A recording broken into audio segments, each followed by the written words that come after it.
And we are back. Hey guys, welcome to Threshold Invitational 12, I believe we're on at this point. We have a relatively small tournament here before the Dutch team ends up heading out to Worlds, as in Worlds teams. So we're streaming it, of course, to keep our streaming game going, and also to give you guys some very interesting matchups. Today we'll have one of the Dutch players, Gijs, playing against the Belgian coach. So we're looking very much forward to that one. It'll be a bit of a push. We're playing a lot of the lesser seen missions on this tournament, intentionally so. We just saw Grasp of Thorns, and now we're going to be having life roots. So obviously, it can be a little spicy, especially when you've got what is it, 90 Stormvermin Skaven list against, is it 90? 90 against Nurgle. So yeah, yeah, there we go. So 995 points of Stormvermin. Yeah. Oh yeah, 990 then. Yeah, of course, because we don't do 5 points anymore. But yeah. So anyway, so also what are we looking at is we've got the Nurgle, and this, for anyone that watched our coverage of Adepticon, yeah, I guess a couple months ago, where round 3 of singles was 2 Nurgle armies. I hope this is less less static in that sense, but you never know with these guys. So we'll have to see, and I mean these two armies, these two gentlemen will probably be lovely. But we still had a good time at we had a good time at Adepticon. Let's take a look at the list real quick, and they've got about a minute and a half before the clock starts. I'll let you guys know when the clock needs to start. And let me get that list going. We'll talk about Skaven first. So we have got a Claw-horde list, which is going to be the one that's pro-verminous. In his charge phase, his turn, he can choose 3 different verminous units that charge to give them +1 rend, and the Stormvermin are also getting anti-charge +1 rend. So there's a lot of ways for them to go up to rend too.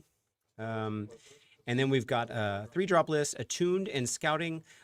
We've got, of course, our normal Spell and Prayer Lores, Manifestations of Doom, which are the Skaven ones. And then we've got Krittok, who allows you to do 2 3-claw steps for a CP if you want, as long as a Verminous is one of those units. 20, 20, 20, 20, and 10. Stormvermin. Plus, we've got a Scourge of Grand Grace here on Screaming Bell with Warpstone Charm for on a 3-up, giving what is it, -1 save on against an enemy target in combat. And of course, it's the don't leave home without it, Scourge of Ground version of the Screaming Bell. Then we've got 2 blocks of MSU Jezzails, helps with the scouting forces, especially considering Skaven's ability to come back. We've got 2 units of MSU Globadiers, kind of same story, but also shooting combat, can do some decent damage against infantry. Yeah. And then we've got a Gray Seer with Devious Underling, who is going to pick another hero to be giving the extra movement. Started, so make sure your clock's on, Yep. so your map Yep. gets on. Cool. Thanks, Nick. And if that target dies, then it changes to a +2 charge instead of, what was it, the 6-up ward generated around it, which often would be the Screaming Bell. Okay, so that's our Skaven list. Then we've got the Nurgle. Taliban and Nurgle, we've had a whole season of me preparing for Nurgle stuff. And the Nurgle book's been out just long enough doesn't have a whole lot of variation in the lists that are out there that I've gotten so used to seeing them. We've got the Taliban, which is the one where you get the progenitor unit at the beginning of the game. We've got the Prayer Lore, the Soggy one, the Benedictions one. We're taking Twilight Sorceries as a manifestation lore. Our battle tactics are Wrathful and Restless. We've got a new book, Rotigus, not Soggy Rotigus. There's arguments for both. A unit of Plague Drones. That's something I'm not used to seeing, an MSU one. We've got some Plague Bearers reinforced. Let's see, do we have any more? Nope. We got a reinforced unit of Rot Swords, pretty common to see in lists. Belga also, Lord of Plagues, decently common. Of course, a Harbinger Decay, a unit of Pox Wretches. That's the kind of Warcry-esque warband that they've got. And then we've got a Regiment of Renown for the Godmark Ascendant, who is the Demon Prince that is the lone exception to this rule, that even though he is a Regiment of Renown, he gets the keyword of the other army. or sorry, of the army that he's taken into, as long as it's one of the four, obviously the four Chaos Gods. So he's got the Nurgle keyword, which means he gets to use all the fun Nurgle stuff. Plus he gets a 5-up ward, and then he gave him Corpulent Avalanche for the charge. It looks like he's the one with wings. So he's getting a little bit extra off of that, but he can't be obscured. And then we get Rustfang, which makes him a little bit better in combat. And so pretty straightforward Nurgle. We know what they want to do. Now let's talk about the battle plan. Oh, I need to change that. Look at that. Well, let's go back to, we're going to do top down while I get that set up. The one thing I missed here. Let's see. So battle plan. And anyway, guys, we are playing, like I said, life cycle, or not life cycle, life roots. The other one with life in the title. And now we are going to transition. Oh, look at that. Here we are. Life roots, only 2 objectives, which makes it such a kind of spicy mission for certain armies. Lots of obscuring. Literally everything on the table is creating obscuring. 2 big forests, and then 4 small ones. And we do have actual pieces of terrain that you can't walk through. You could stand on the base. Italy is going to have very large terrain pieces, so I wouldn't be surprised if these guys want to use it as though it's Italian size terrain where they measure from the base that we've got. I'll show you the table in a second. And then 2 large places of power. Obviously, you're trying to score life roots points. So guys, if I can, I'll talk to them later. I'll try to keep their life root points as army points on the screen so you guys know where that's at. Anyway, yeah, Tom. I'm pretty sure the wings is the standard thought on wings is just to get a little bit more with Corpulent Avalanche and to be a little bit faster. Yeah, but yeah, that's what I've seen quite often when paired with Corpulent Avalanche. Otherwise, maybe you just sacrifice the 2 to get the extra rend on the hero, but also be obscurable. But we will ask him. Let's see. So, and then if we look at the top down, we see they're setting up. We've also got our own little 3-inch marker for Attuned, which I always like to have set up before I start my games if I'm playing the kind of seize the center kind of thing, so that you don't have to keep measuring. And of course you can remove it later if you want, but that's not actually an objective marker. And of course it's in our branding, so it kind of makes sense. Yeah, so they're already on clock. We've talked about the mission. We've talked about the battle tactics, and yeah, looking forward to seeing this one. I'm just going to double check we got some mic stuff going. We're going to do a little test real quick, and I'll be right back. Okay, you guys Check. give me a sound check. Hey, Hey, listen what I say. Nice. All right. good taste. Yeah, it's good band. Yeah, so Jan, Tom was asking why the wings instead. Is it because of More Corpulent move. Avalanche? Yeah, Yeah. yeah, and for the shooting, you still infantry, so you have Globadiers, so Checks out. Nice. Alrighty. So for those that don't know and didn't catch the last one, this is game 2 of a 5-game GT with only a field of 12 players. We would have pushed for a little bit more, I think, this time, but there's a lot of it going on the threshold side, and we also are about to go into Worlds. So some people like playing their lists in this kind of format. Lets people see their play style and everything right before going into Worlds when they know they're going to see some of the Worlds players. Some people don't, but we have 6 of the 8 Dutch players, and then of course I'm coaching, so and Nick is here as a TO, so we're quite well represented. Unfortunately, Morgan couldn't be here, our Sylvaneth player. And then we have 6 additional players. Let me see if I can get that ready up on the list. Our BCP registrations here. Yeah, so Arnoud is a local Dutch player playing Daughters, and Daryl is on the team playing Daughters as well, both with relatively similar lists. There's some subtle differences. George on the team is playing 80 Bloodletters. Gijs, you're seeing on stream right now. Hugo, we had on stream last game with Ogres. I'm not going to spoil how that went if you want to go back and watch it, but that was a different outcome than I was expecting, I think. Josh is a local player who is playing Seraphon. Maxime as well, playing Slaves. Michel was in our training pool as well, and came with us to Oslo for the what was it? The Norwegian Masters or the Scandinavian Masters? I think it was the Norwegian Masters. That was great, run by Ola himself. And then we've got Nico was on stream playing Idoneth in the last round. Paul Posse playing Lumineth as well. Lumineth as well as Pim, who's on the team playing Lumineth. And then Jan is on stream right now. So a field where there's a very good chance you will be on stream. With only with 10 slots and 12 players, obviously we'll probably have some repeats at some point, but there's a pretty good chance. Yeah, let's see what else. I'm going to put us back on the way we set up here when we're doing this. Is inside of our studio for this is our studio for Threshold Tactics Competitive Battle Reports channel, of course. This is the exact same setup we use with a couple small tweaks when we're doing this, of course, and it's more like we're watching a live game with commentary. So we've got we can do both cameras here and kind of get an idea of what they're doing. So we'll come back to this every once in a while. Obviously, we got the webcam on me. Oh, yeah. It looks weird when I'm leaning in like that. This looks a little better, I think. We've also, of course, got the top down. So we'll be getting a little bit of all this. But I'm going to put a poll up and let me know who you guys think is going to win this. And we'll have the descriptions in the army list in the description for the video if you're curious to see those again. And then actually, you know what? I'll react to a couple of these comments real quick. Let's see. What do we got? Tom says this is going to be one crowded battlefield for 4th edition standards. Yes, definitely. Yes, I'd love to. Yeah, the question about the wings. Let's see. Rule says playing this one tomorrow. I'm bringing Mega Gargants. Where are you playing again, Rule? I forgot what you told me, but there's another tournament going on in the area. Tom says, I understand what the difference between the two. Just wondering what made him choose this option. Yeah. And then, missed my one chance to live fame. Yeah, Rule. But your one chance to live fame. You can always come to another one. So you've got more chances available to you. So just feel free to come. And usually, the threshold tournaments are only usually 20 people anyway. So there's always a pretty good chance that you'll end up on the stream. So yeah, cool. All right, let's go to. I'm gonna take this off right here.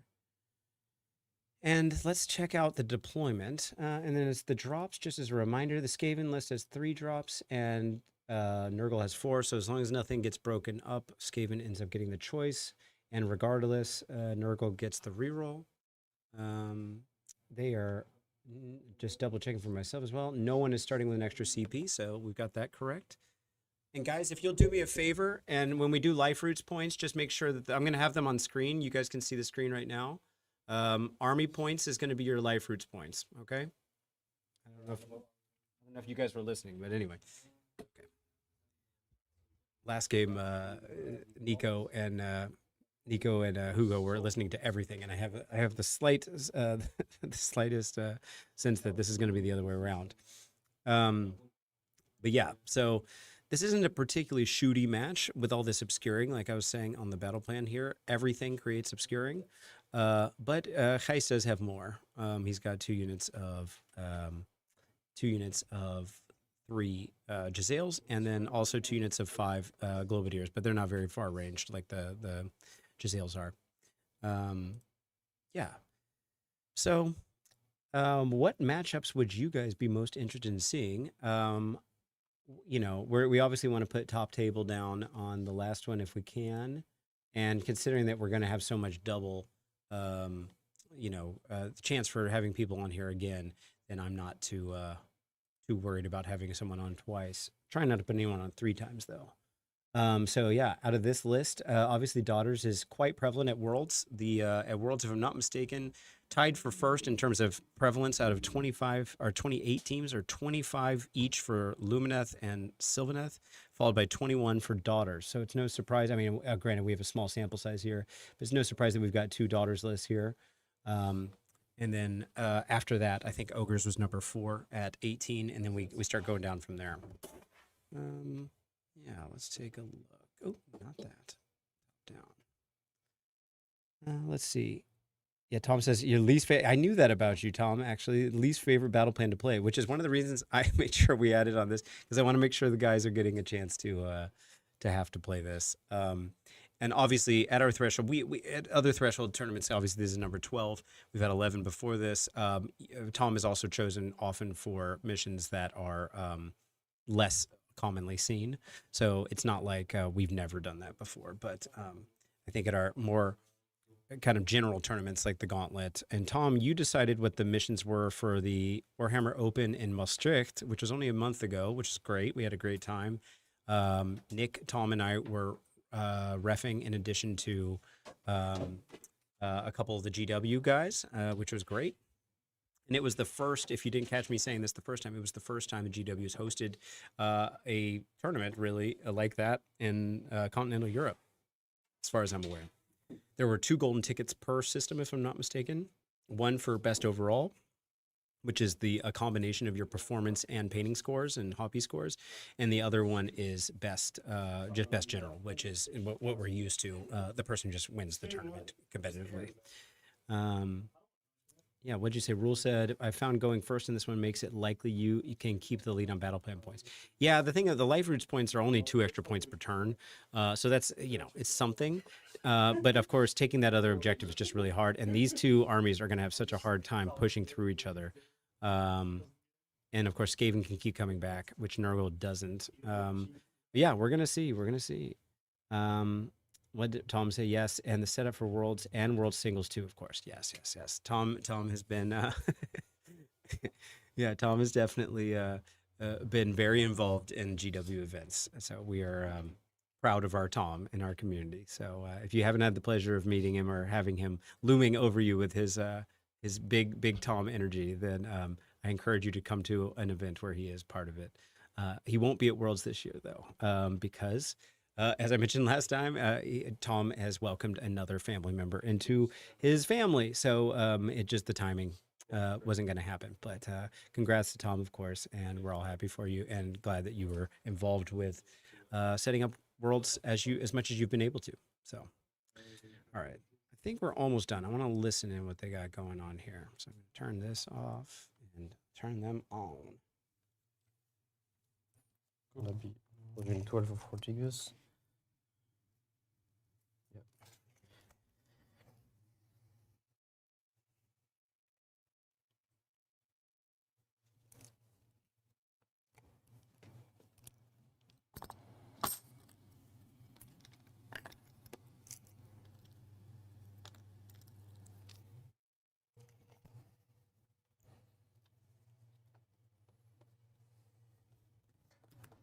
Okay, Tom is encouraging me to keep talking, so I'm gonna talk a little bit. I don't want to play mirror matches, but the thing is, with me personally, I tend to like the missions that no one likes. What was the one where the twists and turns, where the objectives could turn on and off? I actually loved that mission. I like the tricky ones. And so the ones we're playing at this tournament this time are kind of some of my favorites. And the other ones I just think are boring. I don't think they're bad. So I like them for maybe the same reason the other people like them. So I think I come out way better on this hypothetical. I have to pick a 5-game GT that has my least favorite mission all rounds, or you play random ones. I think I come out better than the average person on my least favorite mission. It would just be the one I think is boring, I think. I guess that depends on which army you're taking, though. But yeah, mirror match, God. I mean, the mirror match is sometimes really interesting. But yeah. Okay, now let's listen. To go first? I have the Taliban. Oh, yes. If you don't mind. Ooh, I think you have to. So it's 3 Jezzails and 3 there, right? Yes. 2 1 each. 2 wounds. 3 wounds. Oh yeah, two. Yeah, I'm gonna put this on them. Yeah, so this Jezzails. Yeah. Sure. That's it, right? Yeah. Okay, then I will take first and have fun. Good luck, mate. So first things first, start a battle round. Pop down now. We're gonna ready the annoying. Righty in the back. Because I don't need anywhere else. And I'm fine with keeping this one here. Right in the corner. Just shove it all in there. Start of turn, I will not activate the place of power. You have no shooting in your army, so it kind of doesn't matter. I will securing this one. Nope. Okay. Then I'll go to Hero Phase proper. Thank you. I will cast with the Grace here, the Bell of Doom. 3d6, drop 1 dice. Yep. Only in my hero phase. That is not a 13, that is a 6, that fails, that doesn't do anything. Then the Screaming Bell. There you go. I'm on it. Yes, you were within 30. Give him some keyword Gnawhole, doesn't matter. Yeah, I got nothing. I got nothing else that's cost. Over to you. Could Yeah. do anything. We'll pay 1. We'll try to cast Gemini on the viewer. 9 plus 1, so 10. Get it.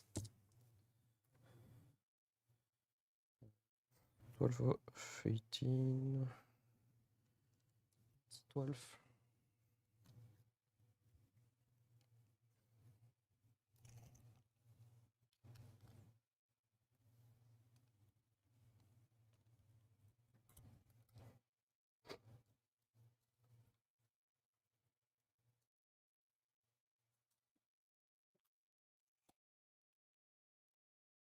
And that was for me.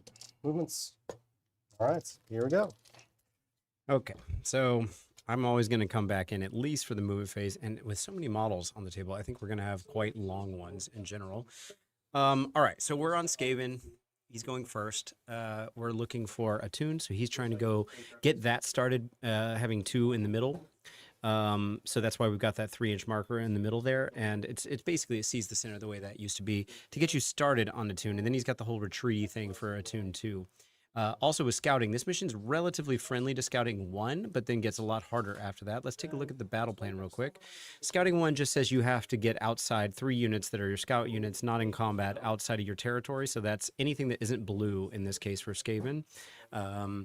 Pretty easy, actually, depending on where you set your models up, but I'm sure he was thinking about when he did it. The problem with scouting 2, though, is you need to have stuff in enemy territory, a combination of 3 of these 4 things here, with the large place of power in the upper left-hand corner, the objective, and then the obscuring piece of terrain that's fully in there, the large one, and the small one that's halfway, and you need to be controlling that. And that's really hard to get scouting to, especially with Nurgle being just what Nurgle is, just a lot of bodies and not easy to move. So I think we get scouting 1 here, we get Attuned 1 here, and it's not going to be a 20-point turn because you are not getting that other objective anytime soon.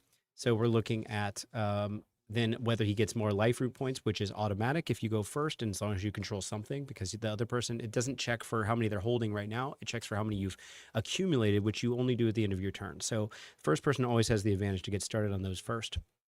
So I'm expecting that we get a, we're talking about their 17-point turn going in, and then we just work from it there. The only reason you might not want to go so aggressive with this is if you are afraid of giving him a potential double or like super underdog status, 11 or more points difference, where they might be able to take that double without really having any penalties. And the only real downside to doing that, if you are super underdog, 11 points or less under, is that if you've taken intercept, and then you would lose a token, a potential treasure, but neither of these guys have intercept going on. So yeah, so I think that's really more or less what this is. This is a getting us set up kind of turn, and then seeing, you know, I think in the long run, I think Nurgle wins the attrition war. And off the top of my head, no. If he, you know what he'd really like to have in that Skaven list in this matchup is the Plague Furnace to be reduced, a 13-inch bubble of -1 ward. That would go a really long way on this matchup, but yeah, it's just you can't take everything. So yeah, and then it becomes a question of how well the Gnawholes are end up gonna work out. It looks like we got a Gnawhole in the upper left-hand corner, which I guess you're just basically saying, I want you to have to send something to go kill it. And he did set up the Geminids, not in combat range, and they can't countercharge, of course, but they are set up in that upper left-hand corner, also to turn off the potential dropping guys in to that out of that Gnawhole. So no teleports there per se. But the Geminids are doing what they need to do. There's always, of course, the potential of banishing them, but killing them is not going to happen anytime soon. And it's, even if you could, like, were within range to shoot them, you probably have better targets anyway. So yeah, I think he said he made the progenitor of this, the token that's on the what's it called? Jezzails unit that's in the upper, yeah. Oh yeah, well, he's done. Hold on. Very exciting.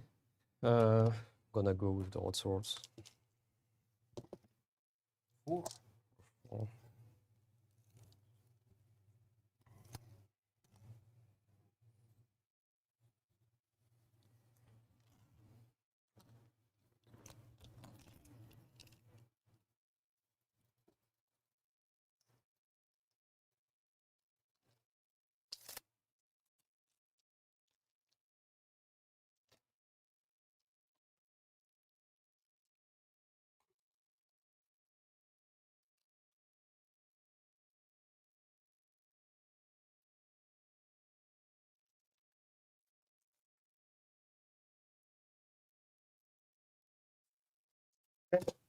Shooting.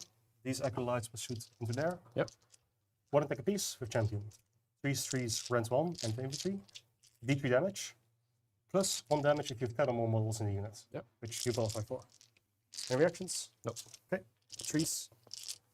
5 hits. 3s. 5 at rend 2 into the wall shots. All goes through. 1, 2, 3, 4, 5, 6, 7, 8, 9, 10. 15 damage. That is most I've done so far.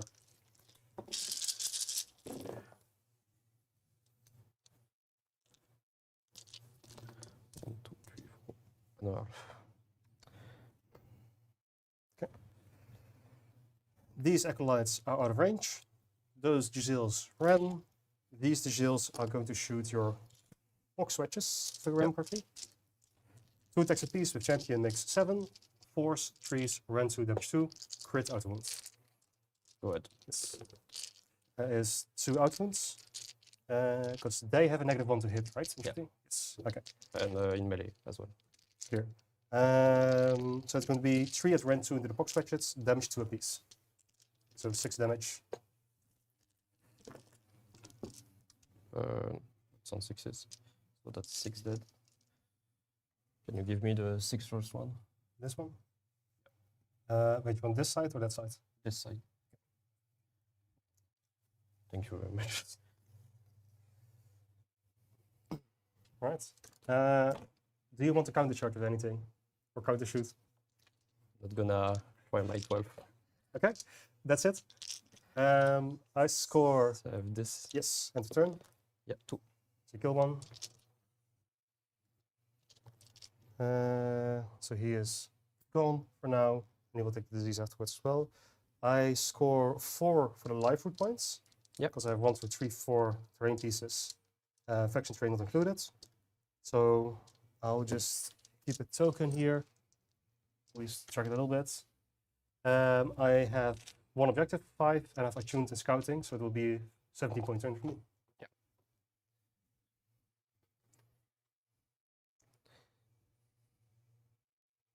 Guys, if you will, keep track of the board. So you can see it here. You can see what I've got here. Oh, yeah. Check that it's good. And army points are going to be your like, Yes. Everything's good for you? Yeah, that's all for me. Can I try to obscure my... No. Anything else at the start, no? You have anything? No start of turn, because the plate spell doesn't matter for me. Gonna give +1 to the Vortigus for casting. Yes. And I go with his own spell first. On the 12th. You have 2 costs anyway, right? And then priests. So might as well try to unbind. You have a +1? It's a 12. 12. So close. So I go with this one there. Savage was no winning for them. No, it's 18, so yeah. And everything within 18 take 1 mortal. So these 2 packs. Yep. So take a mortal. And I believe the terrain takes 1 as well. I found money. You can. Yeah. Put a token there. And then we kill 1 of the rats off. Not too much, no. First Stormvermin down. Only 89 to go. I'm gonna rally the broadsword. Yes. I'm bringing back 2 guys. Yes.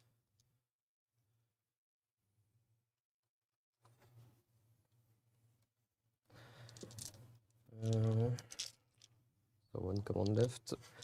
The decay will bank. 4. Belga will bank as well. 4-3.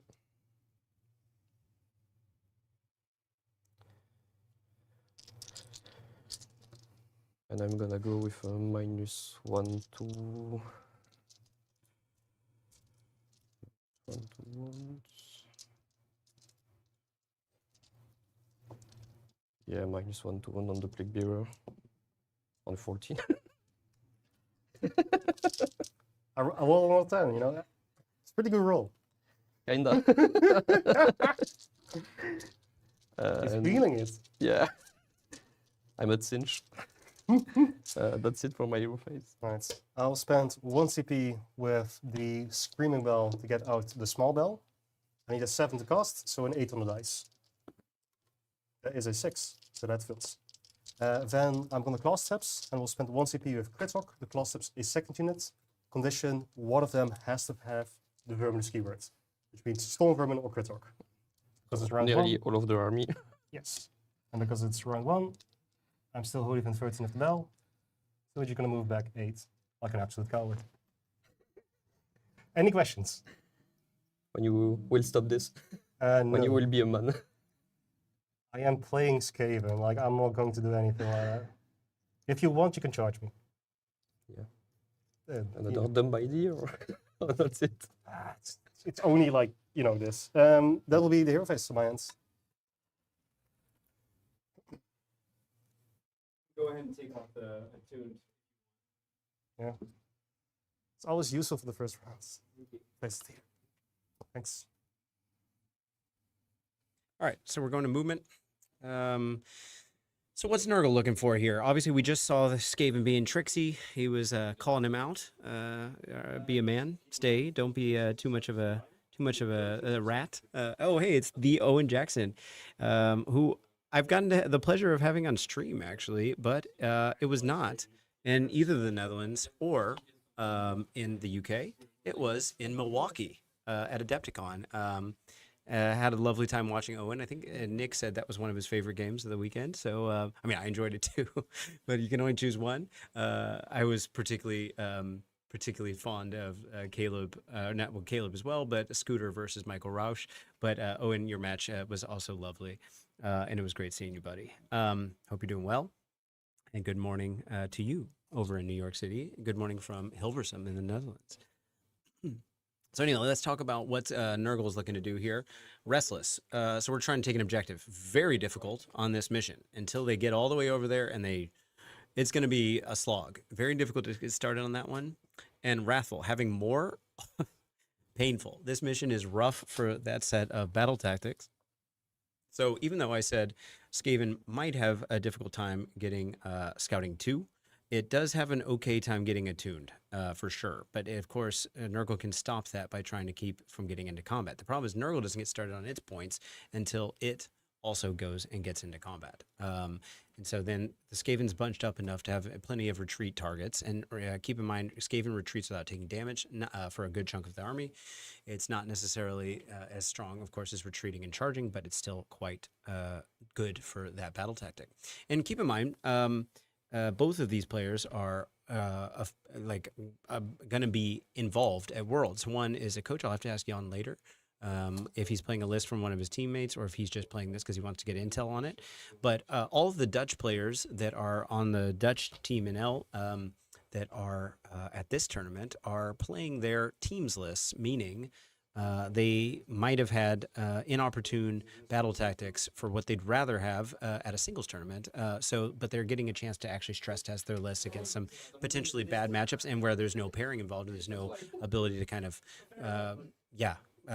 push things in your favor. And as I mentioned last time, at pairings, if you're not familiar with teams, you've got 8, at least at Worlds, it's 8 versus 8, and you're trying to steer the pairings for each of the 4 missions per round in your favor. But of course, your opponent's also trying to do that. And then it comes down to this kind of like little mini game, almost like Texas Hold'em, where you're trying to psych someone out and pull things out of their pool on matchups that you can, are less detrimental for you than other potential matchups later on, so that you come out with a net gain in points amongst all the players.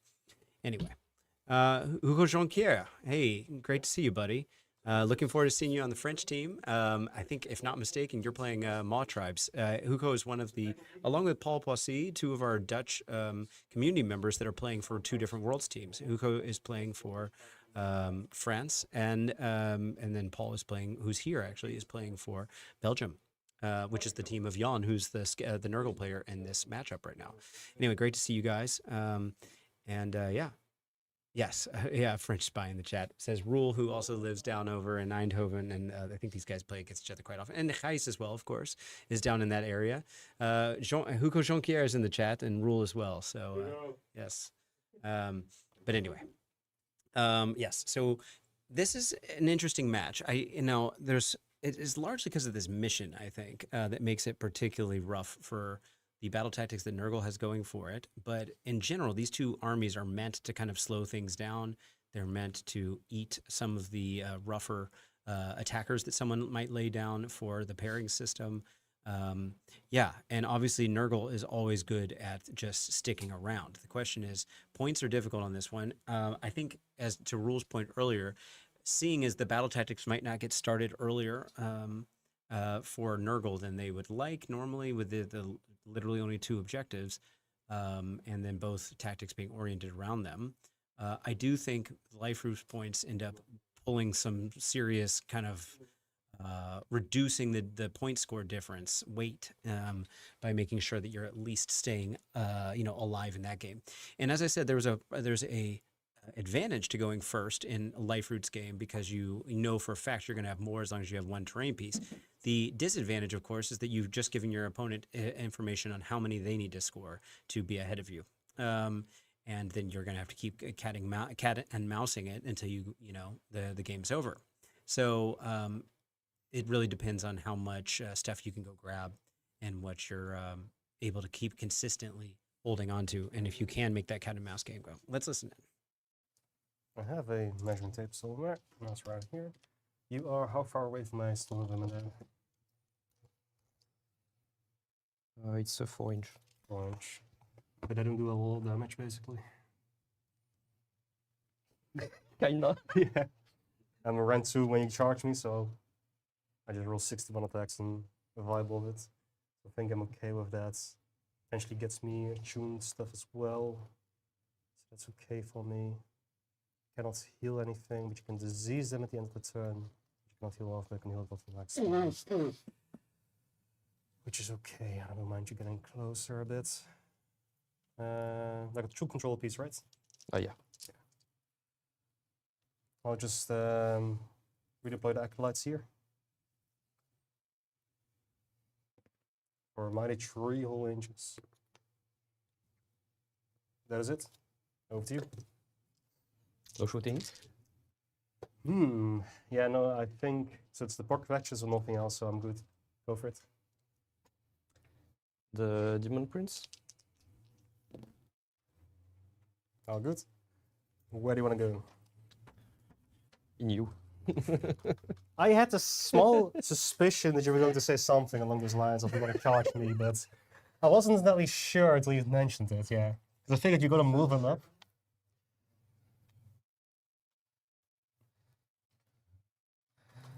This one shoot as fuck.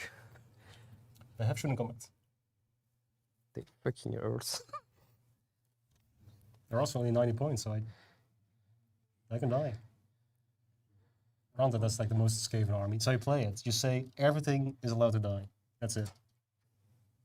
No comment. It's nearly 3 inches, so if I put there. And what's their profile? 3-3? In shooting, Yes. In melee, it's 4s and 5s at 1 attack piece. No rend, 1 damage 1. The shooting will be 6 on 3s, rend 2 versus infantry, d3 damage. Unless you have 10 or more models, in which case it's d3 plus 1. Yeah, I'm gonna go there. Yeah. I'm gonna do my charge phase. Ability 5.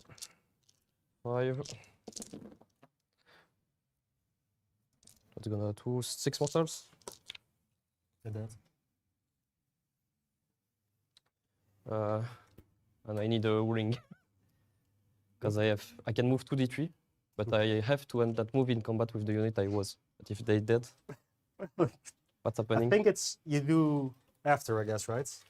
I presume. What's the question? Right. With my artifact, I can move 2d3, Yes. but I have to end that move in combat. But the unit is just like powering through or whatever you do the movement. If it's a part of that rule, you wait to remove models at the end of it being resolved. Okay.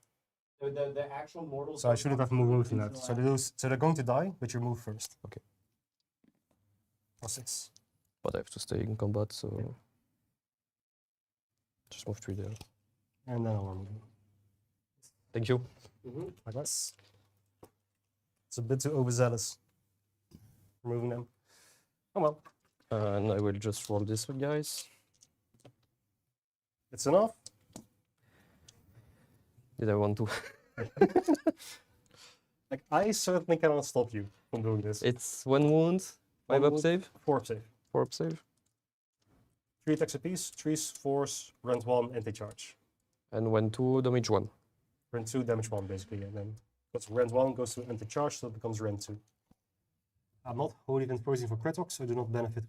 So really quick about the rules interaction there. Whenever you have a rule that does damage and does some other stuff, and you have to see if you can resolve it, the way it seems counterintuitive, but then even though the rule says then you do this, or you do a certain amount of damage and then you do a move, like in the Corpulent Avalanche situation, the actual mortal damage gets allocated, but you don't remove, or will be allocated, but it's like in the future it's going to happen. You first resolve the whole rule that creates the wounds, and then you do the movement, which means the models that are still on the table will still be on the table to block your movement or whatever. So it can be in your advantage or in your to your disadvantage if you don't, depending on the situation. And by the way, for people wondering where you can find that interaction, that is over an 18.2 allocating damage. After resolving the effect of an ability, as in literally the effect step, that inflicts damage points, whether via attacks, mortal damage, or both, you must allocate the damage points. So it's after you've resolved the whole thing. So the move happens before you actually do the damage. Save because of the all defense. Kill 1. Yep. And that's 2, 4, 6, 1. It's on 3. It's on 3. That's 3 no ends. 3 no ends. Fill 1. And 3 mortals. So 5 damage. You kill 5 of them. Yeah. Getting there. Slowly but surely. So remove 5. Then we clap back to them. Pile in. They're most likely going to be diseased. In the end of the turn, I cannot get them holy in 13, so I'm just taking the D3 damage basically. That is okay. So I'll just pile in. Go a bit like this if I prefer to stand on that.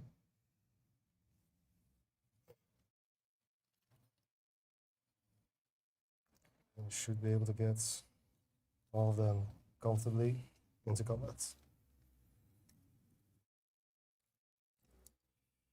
The biggest issue so far with this army, all the pokey bits. Better than, I don't know, 80 Clanrats was easier. So 15 are remaining alive, making 3 attacks apiece. So 46. 46.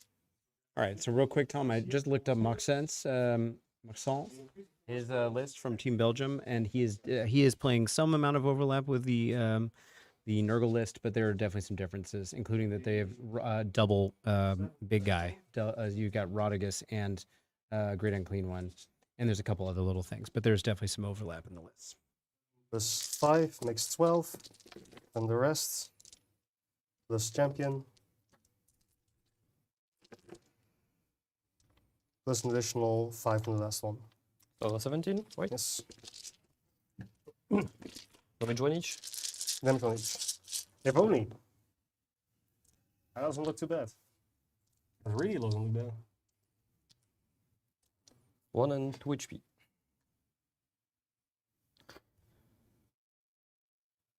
That's the spear. That's the musician. That's the champion. I'll take out the musician. No more activation. I've charged, so You can. Few minutes. Gemini's not in combat. Oh. She don't want to kill the Gnawhole, basically. yeah, I told him I put 3.1 just to cut the. Makes sense. Gonna disease this guy. Oh freaking! I'm sorry. That happens. This guy first. 3. This guy. So the Jezzails will have 1 HP left in the unit. It's 2 into the Stormvermin, right? 3 and 3. That 3 and was 3. So 1, 2. 8 of them. Okay. End of turn, everything who within 13 of the bell heals. Wait. I need to remove this guy. I should kill him. And the acolytes are the only ones that heal because they cannot heal yet. No, they cannot be. No, but don't run. Okay. Because they are progenitor. Yes. So that's it. 5 weak points, right? Yes. And I have 4. 4 life roots. 1, Shield. 2, 3, 4. Yep. Before? Yep. Did Rodicus' spell go off? Yep. So was anything within 18 that just healed? No, there was nothing in. Okay. Yes, the rod sword healed 1. Yeah. So for me, for the no healing would be them, but they're outside of 18. Okay. Yeah. Just ask. Prior. 3, 2. So you could double me if you want to. Without penalty, right? Yes. Because I'm more than 12 behind. There is no reason to not take it. Very much. How many points was it again? I'm 5 Just 5. and it's 17, so yeah.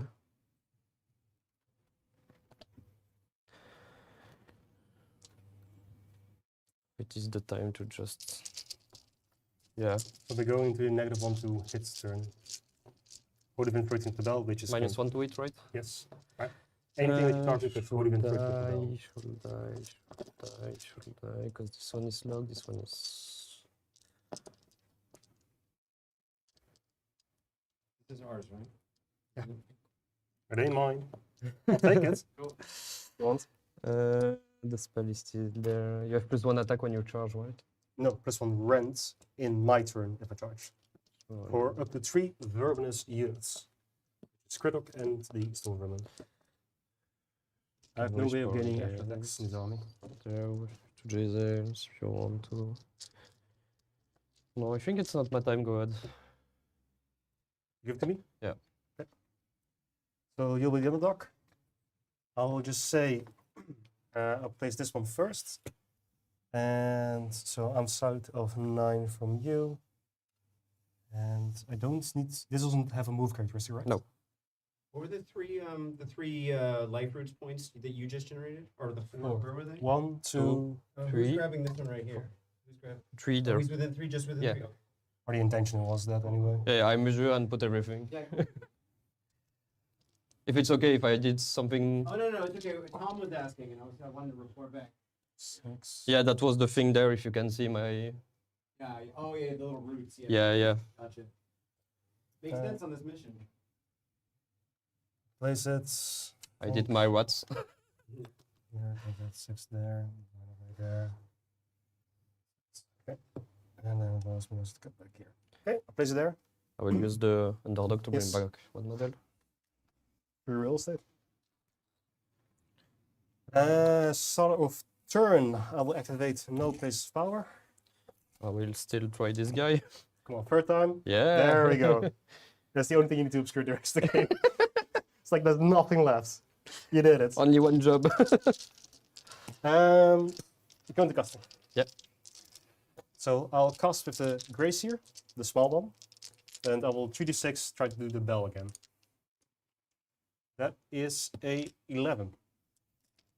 I have 2 Oh, costs man. remaining. So this is a -1 to wounds. Yeah. Holy within 13 to infantry. Go for it. 12 is too much. I mean, I'm all stopping you. So spell number 2. Are you with 18 of here? Check. I will give you fight the last plague drones on a 6 or higher. Oh, big boy. You want to try to remind that? No. Ah, I'm just playing root. I won't give you this pleasure. So they are 5 class for this turn only. Yep. Skid Lead doesn't do anything for me. Extra Manifestations doesn't do anything for me. And I cannot do D3 Mortals nothing within 13 inches. So that was my hero phase for the most part done. Currently I can heal here. Warlock's anti-stuff is still active at 18 inches. Yeah.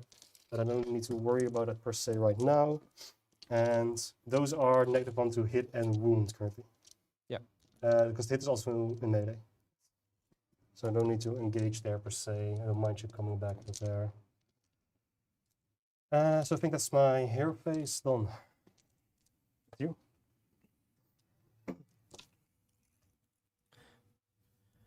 I will give them +/- 2 wound with the decay. It's within 18. I have to roll equal or more than UOC. You won, so one or higher is good. Who's that? Ah, wait, that's the. The decay. Yeah. Your hero face, you put -1 to wound on something within 18. Not have to be visible. And when it's YNOC, I don't have to roll the dice. And I will.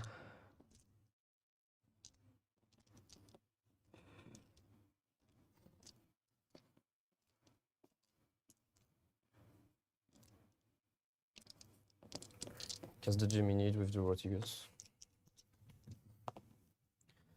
6 and it's 6. Which one was this? The Gemini. I wanna quietly point to you. Oh yeah. But they are active. Yeah, the other one, but that's good. I failed. So go to movement then. It's in my And always. blind mode. Check your mic real quick. Where's your mic at? Where did you put your heads? There. Oh yeah, make sure he's on the outside of your and maybe Oh. here is better. So start moving some along. So Okay, let's talk about what's going on. So we had the opportunity for a Nurgle double. It's rough, and of course now we see the bell would have had to have been cast on a magical intervention, but it's just there right now. The screaming bell itself is generating a big bubble of -1 to hit, and then the manifestations -1 to wound. So he's pretty protected right now. Yeah, it's a tough call. I think this is just a rough matchup until Nurgle can slap everything, and he knew he was kind of far away. I don't think he's got access to enough speed to make this, a big difference. If he were to take the double, is this actually the moment to do it? I don't know. And the thing is, he's got Wrathful. Same story I asked Nico about in the last game. Is if you take a double while you've got Wrathful, now granted he's got to get started on Wrathful, have more objectives, so that's also another question. But making someone perma underdog until they do it back is also a big risk. But I don't know. This looks like it might be 2 games in a row with low scoring battle tactics, which is interesting. Then it's all about primaries in this mission. Then it might actually, to Rule's point, come down quite in a big meaningful way to life roots points. Bummer that he only got 4 last turn. In terms of, and by him I mean Jan with his Nurgle. Let's see. Was there anything else that I wanted to talk about that was going on here? So if we're again, Skaven doesn't have the opportunity to get. I don't think he's got 2 units locked in combat right now, which means he's not going to be able to do Attuned 2. Scouting 2 is again difficult with the setup of the board. The way the board's looking, I'm pretty sure in that lower left-hand corner, we've got the pox wretches that are behind the demon prince. So that's not Skaven, for anyone that was thinking it. He does have a Gnawhole. Now remember, Life Roots got FAQ'd to the point where you don't count faction terrain as part of the terrain pieces that you can get Life Roots points for. So though it would seem that Skaven has a big advantage in trying to create their own terrain in enemy territory, it's just not how it works. So it has to be the old-fashioned way, getting some actual terrain pieces that are on the board. Let's see, did I miss anything other than me being a Care Bear? So we've had different eras of the chat. We had the getting started. We had the Tom's big question of this devil's what's it called, agreement or whatever. Gosh, I'm totally forgetting what that's called. Devil's whatever bargain, or of playing 5 of the same, your least favorite mission, or 5 mirror matches. Then we had the era of talking about the Eindhoven crew, and then we had the Care Bear era, and now we're into I don't know, what are we talking about again, guys? Right now I'm seeing that we got the poll at 52% for Skaven, so it's actually a pretty close game. I think personally, now having seen how hard it's going to be to get those battle tactics rolling for Nurgle, I think I would probably put it a little higher in Skaven's favor. But I get the intention on this matchup without looking at the mission in particular, that I think Nurgle has this is very pushy, and that Nurgle does outlast Skaven, at least in the sense of the initial instances of the Skaven models. By putting those Gnawholes in the back of the field, by the way, speaking of recursion, the Skaven player are challenging the Nurgle player to throw another unit back there to stop it. So you can keep putting endless spells, which is why Twilight, which is free. Let's see, what's the other one? No, there's only one that's got a movement characteristic, so nothing else is going to stop them from being put down. So interesting. And if the two Gnawholes are far enough away, actually, you know, that might be one way to do it, is have the two Gimminid pieces on you know, different, as far away from each other as possible to try to block off each side of the Gnawholes as possible. But anyway, I was actually a little bit impressed by the Globadiers actually last turn, but Gijs did say that that was the most he'd seen them do. They can be quite poignant on against infantry blocks. But let's listen. Fuck, that was on mine. I just put 5 minutes on mine. Yeah, no problem. My bad as well. No, it's... Sorry about it. My fault as well. Don't be. Check. How far they can shoot actually the Oh, they ran. drone?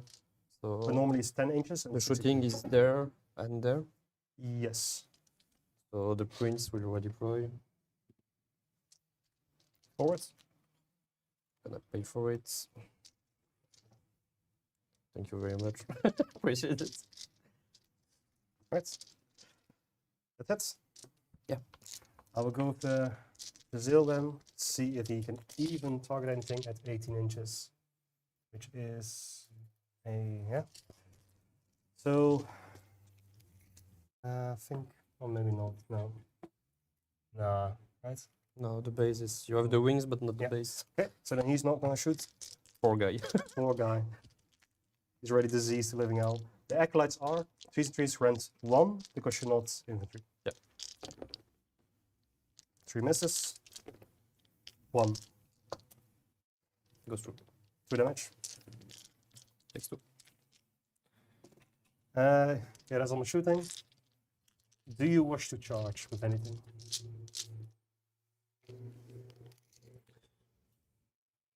I hit your 12. Then I go with the combat phase. Yeah. I have no combat phase abilities. Do Me you? neither.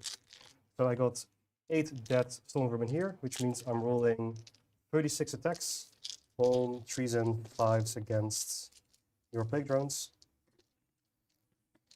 36, so this times. Yep.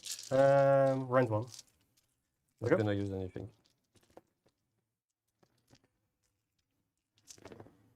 That's 4 from the first one.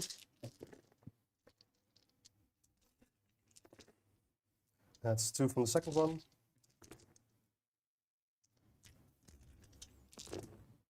That is 4 from the last one, and then champion, nothing. Over to you. It's on here and 1 now. Rend right? 1 now. So on 6s first.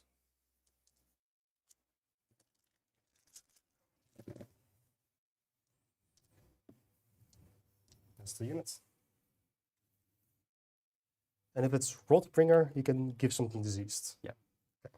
Okay. So go to... Ooh, 3. Oh, my strike loss was not very useful. End of turn. I'll heal D3, minimum of 1. I'll give you your token back. I will keep this here because they are the progenitor. Yep. And then D3 healing here. So we just pop that out. Thank you. I almost got away with it.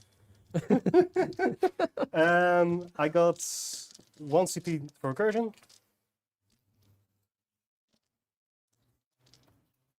You have more than enough guys to stand on there for anything. But what I can do, the Geminids are annoying there, is just be a little bitch and say like, hey, you know what? I don't mind you leaving.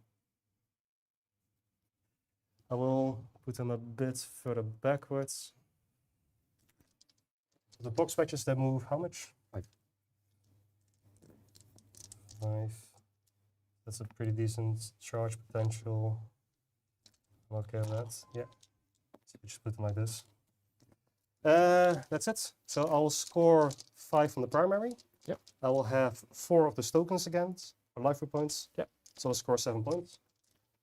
8 life root I'm up to 8 life root points. We're getting there slowly.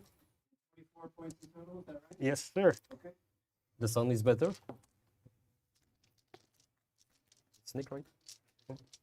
Ryan. Ryan. Yeah, sorry. Yeah. Okay. He's The all sound is obscured. better. The sound is better, yes. Yeah, thank you. Yeah, he's fully obscured behind all the screens right there.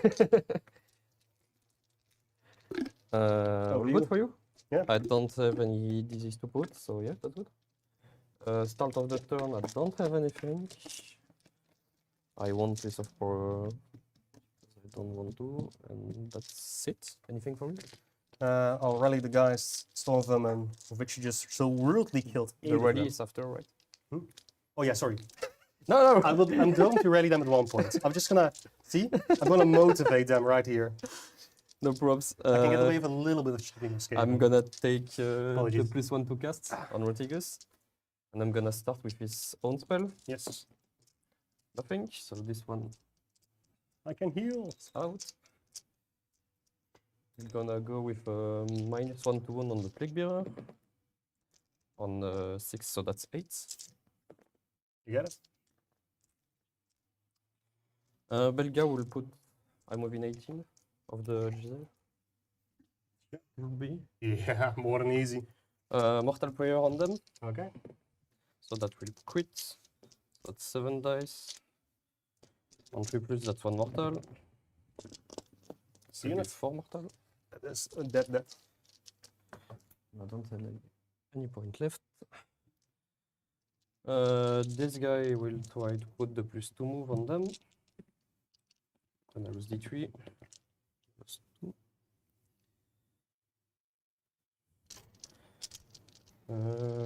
3 CP left.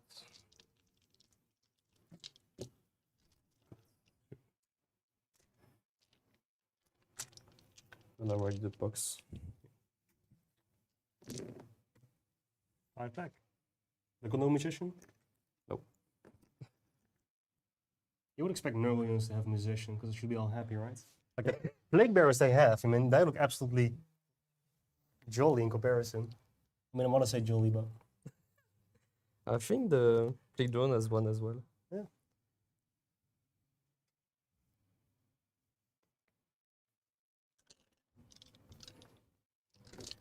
And that will be it for my hero phase. So I got. No, you can rally. Now I can rally. I have 2 CP because I spent 1 more incursion and 1 on. Did I already move this on? I thought you had 3, but work it out. Oh yeah, because I just immediately flipped it for the rally. That's why. Probably because you don't choose anything, I No. think.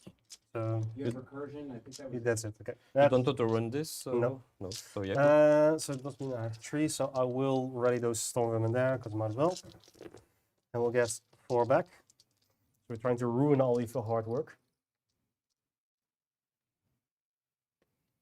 So 1, you need to keep in mind I need to be legally coherent behind some rules. 2, so that is step 1. Currently, all of this is -1 to hit, so I don't mind too much. So I can pop the bell back, but I don't need to. You can come into me. I don't really care too much either. Pop back. Well, let's check. Because you're moving 4 big guys. Yeah. What a big Blobu is 1. So if you want to come out of hiding, that is a big charge. Here it's a bit less. So class steps these guys, at least a little bit. Then we just move them 6. We get them nice and close to touching bases with the bell again. And I keep a whole bunch of them here, or at least contesting that sweet, sweet, sweet objective. Or terrain piece. It's the same here, it's the really. same. So I can spend 1 CP for second class steps. If I want to, I think I'm good. The only thing is this guy is not -1 to hit. But I'm not too worried about that. And if you go all the way in there, then you're tagging pretty much all of them as well. So I think this is from my end. All right, so we're going to movement. Yeah. Let's see. What did I miss? Good boy, bad boy. And good boy, best boy. I don't know where the bad boy came from, but for people that watch the streams back in Milwaukee at Adepticon, this became our running, loving thing that we said about Guy in our team. But you know, I took it to mean that we were saying something negative, but Guy was doing a great job, and we were really proud of him for helping us out the way he did, considering it was a lot of work, and it was a lot putting, you know, can really knock someone out, having to be up and on all the time. So anyway, so what we're looking for here is we've got our same problem, Wrathful and Restless. And so a couple things happened last turn that I was talking about. We had the Gnawhole, and just what Gijs said, putting some stuff back there and saying, come get me if you want. Those Pox Wretches can, of course, go try to kill that Gnawhole. There's some stuff you could do. And I think that was Jezzails that he put back there, right? The other thing that's interesting, or maybe I'm wrong. I think it was, though. And then the other thing that's interesting about the Progenitor thing, so that one Jezzails model that's still on the table, that's Progenitor, has now been healed. The Progenitor is the Taliban Nurgle thing that allows you to start spreading disease earlier and always have a risk of it being worse if you do. So you basically just say, okay, that unit is not going to hang out in combat range of any of my other units anymore. One choice is always, of course, a big unit like the Bell, but then you have to roll on 2d3 like a perfect roll, so 5s and 6s on both, in order to make it go off. If I'm not mistaken, that's how that rule works, to get it diseased from the beginning. So it takes a minute to make that happen. But the cool thing about it is once it does get diseased, that unit doesn't die very easily, and a lot of units want to be hugging it a lot. So there's always this kind of trade-off. Do you put it on a unit that you're trying to kill that's got a low health characteristic, or do you put it on a unit that's going to stick around a while?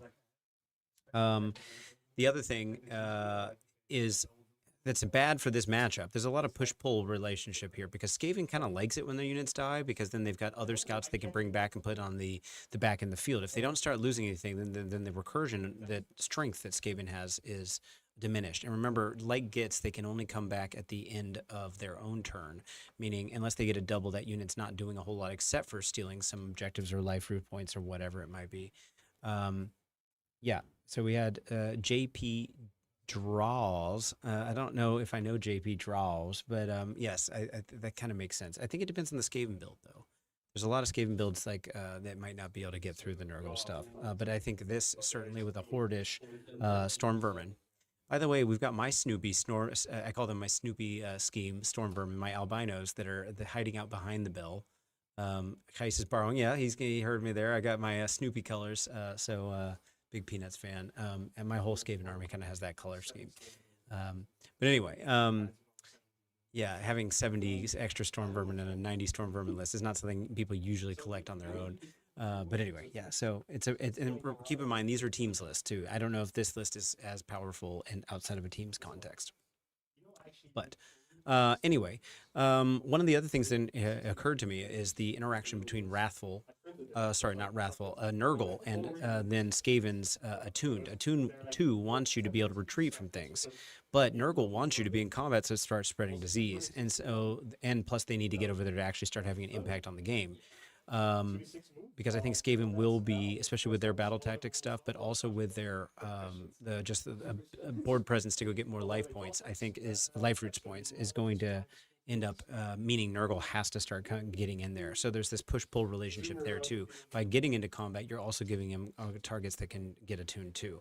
Granted, that's only 5 points, but then it does push you to attune 3, which then of course is that much closer to giving, the full card. By the way, sometimes we don't see the third one on cards, so I'm just double checking what it was. You complete this battle at the end of your turn if there are no enemy units within friendly territory and no enemy units within neutral territory. Oh, that's almost impossible on a map like this against Nurgle. So I don't think Attune 3 is even happening. Oh, it looks like the poll is complete. 28 votes. Skaven is 61. Nurgle 39. Yeah. Okay. That's what the poll thinks, but let's see how the game plays out. And remember, if we're thinking in a team's context, sometimes when you, given that this is a singles tournament, sometimes when you're coming into this, all you're really thinking about is learning as much as possible, getting intel for preparing for teams, and also seeing what color matchup this would be for you on a matrix rating system of often bright red to bright green, where green is favorable, and then trying to see, would we be okay with hitting this pairing, and what do we think about this on this exact mission? Or just learning about the army, getting more reps in. There's always something to be gained, even if at that singles tournament you're can maybe disadvantaged to a version of yourself that would be better with served with different tactics or a better matchup or whatever. So there's always something to be gained from games, and hopefully people walk away with a new friend as well, and had a lovely time. So let's listen and see what they're talking about. Speaking of making friends. We have these guys to call at once. 4, 2. Got 2. Magnificent too. With style. And we just move 2 back from your guy. You have 1, 2, cuts for 2, right? Control score? Let me check. I'm not sure. Just move. I will check. Yeah, that's a bit. Oh yeah, but I think that's 5. Yeah, it's 5. So you're And got 10 for the 10, 5, 5 with banner will be more than enough. So if I keep all of them inside the forest range, then I am still controlling this. But I don't need to per se, so I think I'm just going to move 2 inch back, because if you want to charge me, then I'm kind of just okay with that if you're just tagging, well, everything. Okay, that's it. Got no covering fire. So the Pugs Rush. 7 will make it. More than easy. We'll just check with you if it's good. It's good? I think you make it, yeah. I don't see I think anything you from the back. make it quite a bit, yeah. I think we're all good. I'd like you not to. I'm going to grab the coffee. Yeah.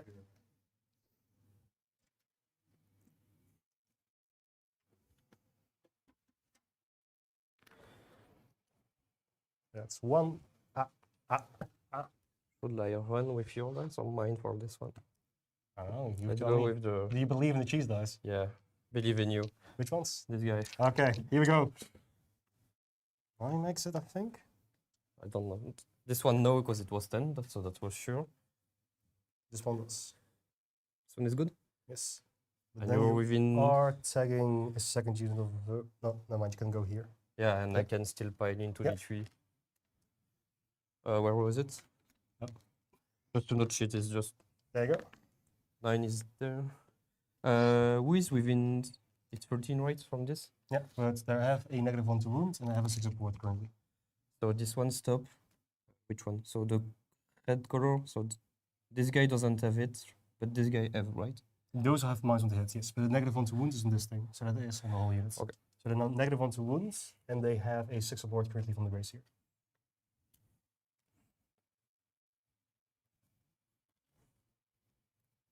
Gonna go there. Gonna go with the 2d3 into this guy. It's 10. So 2, 4, 6, 8, 10. It'll be 6. So roll my wards, do 5 damage, and I'll remove them after. And then I will roll We 3, learn. 4, 5. We learn from our mistake. So that's how many that take out? 2.5.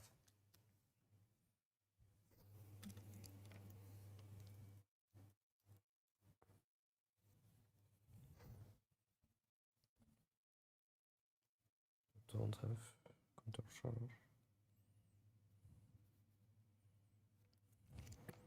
Just not tag this guy. Not taking Stormvermin, or you are taking Stormvermin? I don't want to tag this guy. And kill 2? Yeah. Because I have to.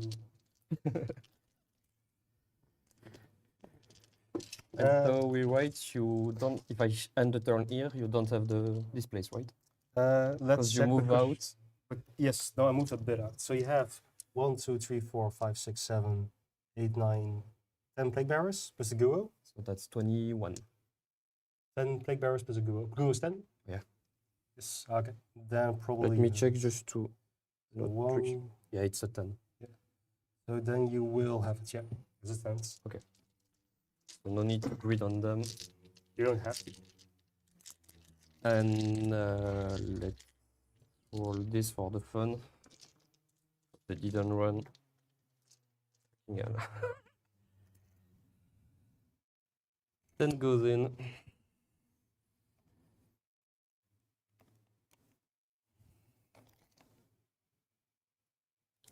And 10 still goes in.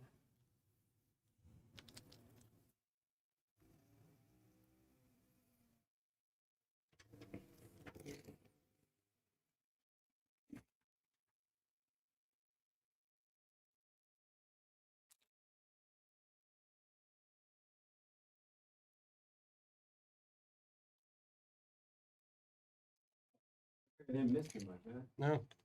Just charging.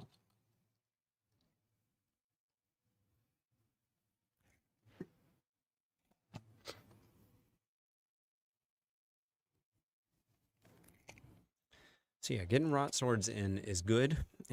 If he's got the same set of buffs that I'm used to seeing rot swords on, I'm assuming this is the rot swords, they like to be charged more than, or at least not be charging more than they like to be on the other side of this exact arrangement. But you know, trying to get in there. Like I said, Nurgle's got to start making a thing. Then the question is, what does Skaven do to try to, if he abandons, if the Nurgle player abandons their home objective, what does Skaven need to do to get over there and start, you know, balancing the equation out? Now, obviously, you're putting bodies over there.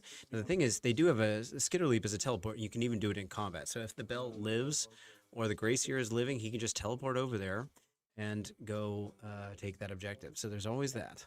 Let's listen in. Combat phase abilities. Strike first on this big boy. Yes. And nothing else, sorry. Okay. Yeah, I got nothing. So on the no minus on everything, right? On the acolytes, you're -1 to wounds. On -1 to wound, so that will be 3-4. Are they going to live? No. 2 -1, Go through. 6 damage. All right. I just need to make a couple of wards. I'll make none. Then your normal activation, please. Okay, so that was the strike first that comes on the Demon Prince War Scroll. He got it off on a 4-up. Yeah, JP, I do agree with you. Only having one Nurgle unit coming in right now when he's got all of his buffs up, that the fact that both bells are at their best right now is great. It's just, yeah, this is what Nurgle's game plan has to be, is to start getting over here because they can't just keep sitting there. Skaven will just keep putting the pressure on and keep getting more life roots points and be ahead in battle tactics. So this is their chance to start trying to make a dent here, but of course it's giving some amount of attuned. If they stay in combat at the end of this, they don't wipe enough or whatever. So it'll be interesting. But again, Skitter Leap could make a difference in this game for sure. Yeah, it's a tough one, and this is a whole hell of a lot of bodies to try to chew through against this Skaven list.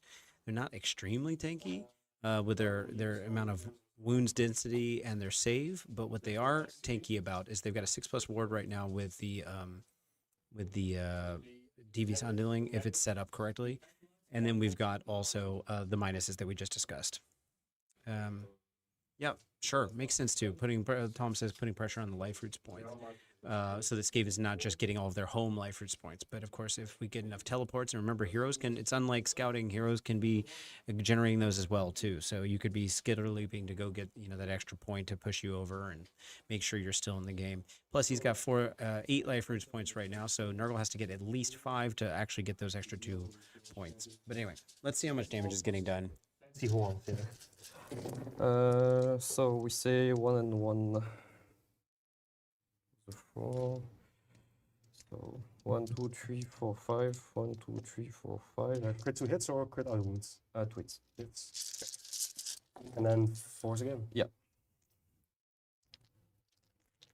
2, 4, 6, 7. Right, at -1. Yeah. So one. back to 4 up because all defense. I fill 3. Take support. Fill 3. You kill 3 models. You don't encumber anywhere here, so it doesn't matter too much. So I'm just gonna pull these guys out. So there's 16 units remaining. and then I get my stuff. He is no longer in combat, so that does not matter.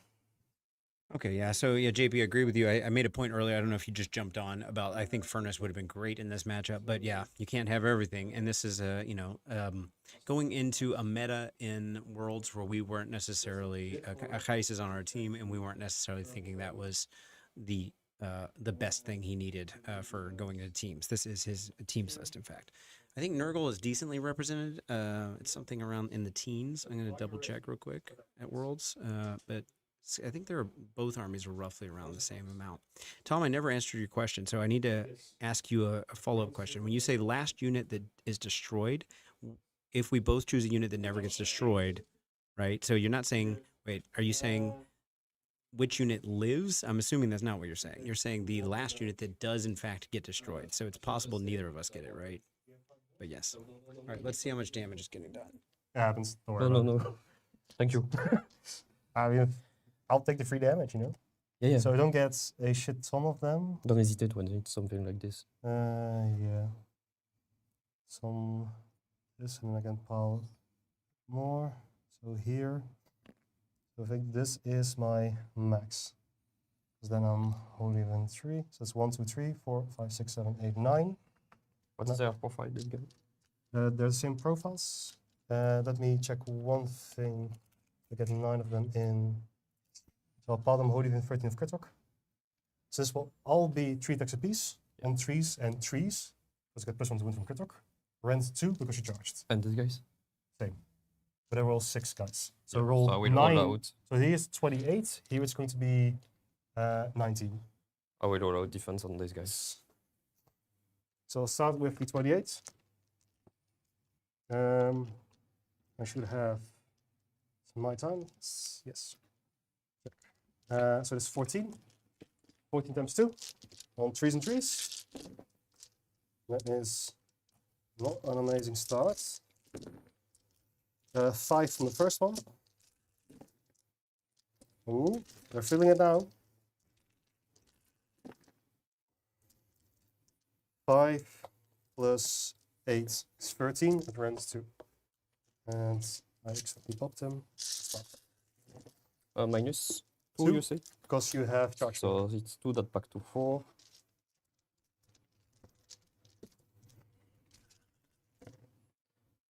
It's on 6, so I have already take 1. So 1 dead, 2 dead, 3 dead, and still 1.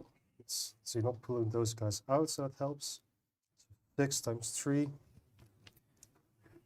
1, 2, 3, and still 1. Yeah. So, the one's going to pile in.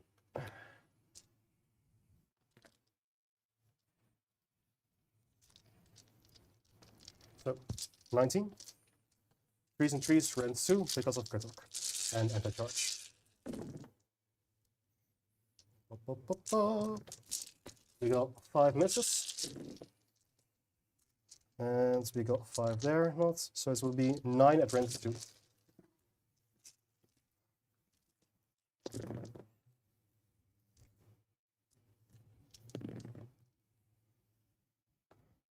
So 2 more deaths. So I've killed 6 in total so far. Yeah, because you're ready to couple back, right? Yeah. I still have there. Yes. Ah. Not too much secrecy. Okay, so a bit of pushing here.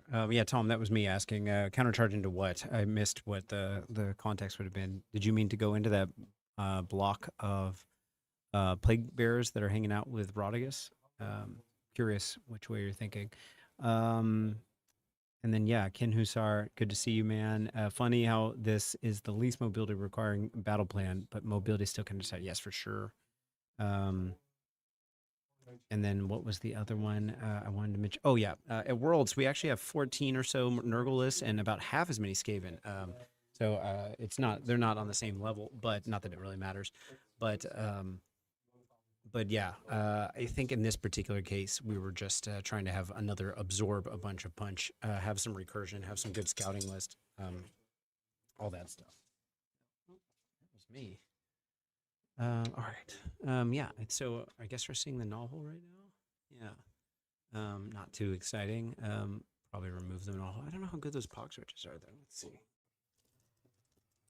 Yeah, boy. 7, 2, 4, 6, 8, 9. 9. Hits. No end.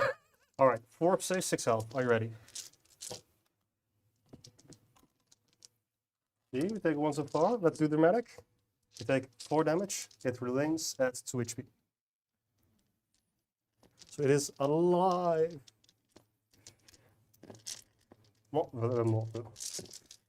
I have fought everything that could physically fight. You have fought everything that could physically fight. So is there anything end of turn for you?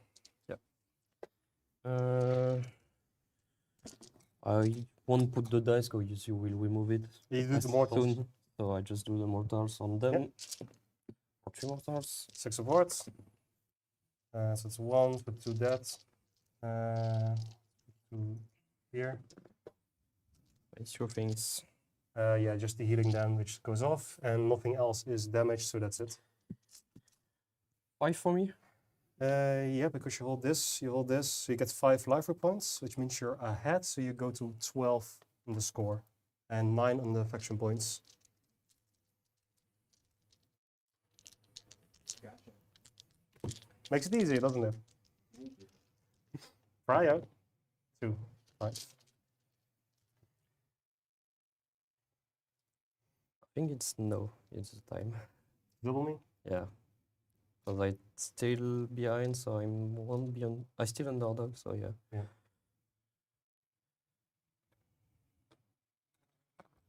So you're taking the double? Yeah. Cool. The super underdog?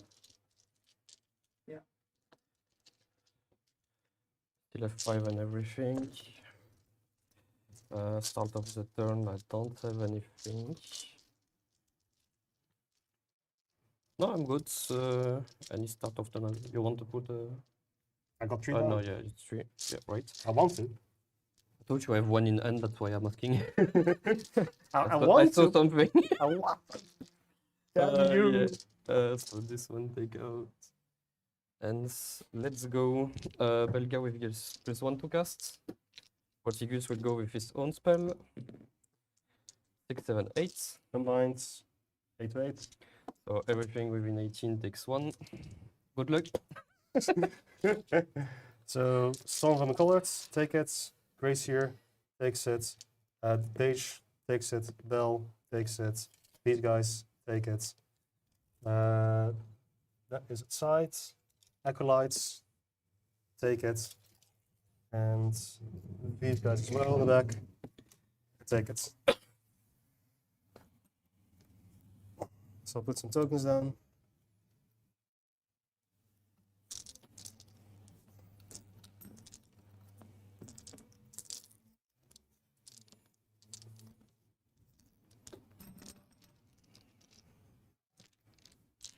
Right, and then I remove a couple balls. Okay, that's it. Belga will try to dispel the bell. Yes, Or 12. succeeds. Second spell of Fortigus, you will put no command on the purple one. No, that's a bit dumb. Want to keep you with me. -1 toon on the plague bearer. On the 12. On the spell. Yes, I do. Oh, never mind, I feel it. It's free to try. So this one there, and this guy will try to put the Let's go. retreat and charge there. Nothing, we're just going to. Did I want to something here? I don't think so. Don't have any more for you or anything. That's good. Okay, so to me, I'm gonna start claw stepsing. I'm gonna get very messy very quickly. Because these guys are gonna move up to 6.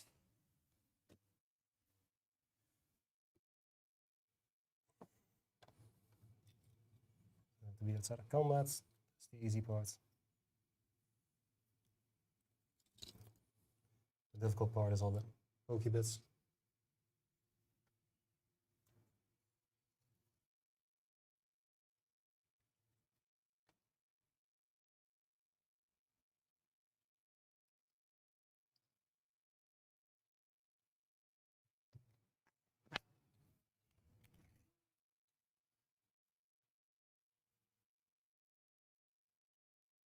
1.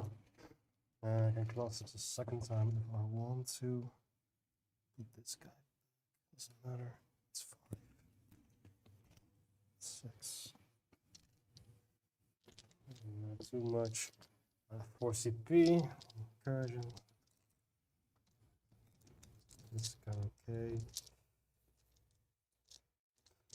Impact mortal 1 of the guys, basically. 9.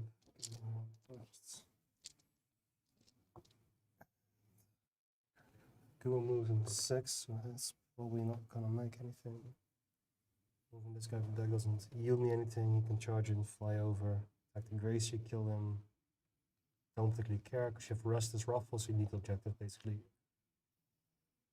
And we are kind of stuck. Beautiful part. There.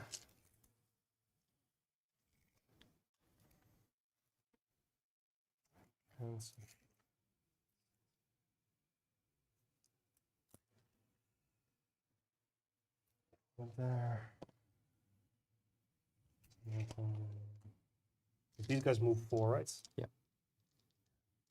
Getting the ghoul in is going to be a thing if you're moving 4 there. You can. Question is, do I pull up there, there? Keep those safe. Charge there. All in. Spend 1 CP for at least for the double class steps. I think that is a good option. And I will just pull this outside of the tree from you.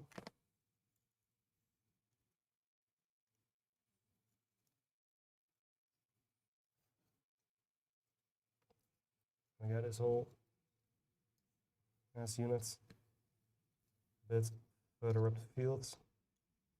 I can do one thing.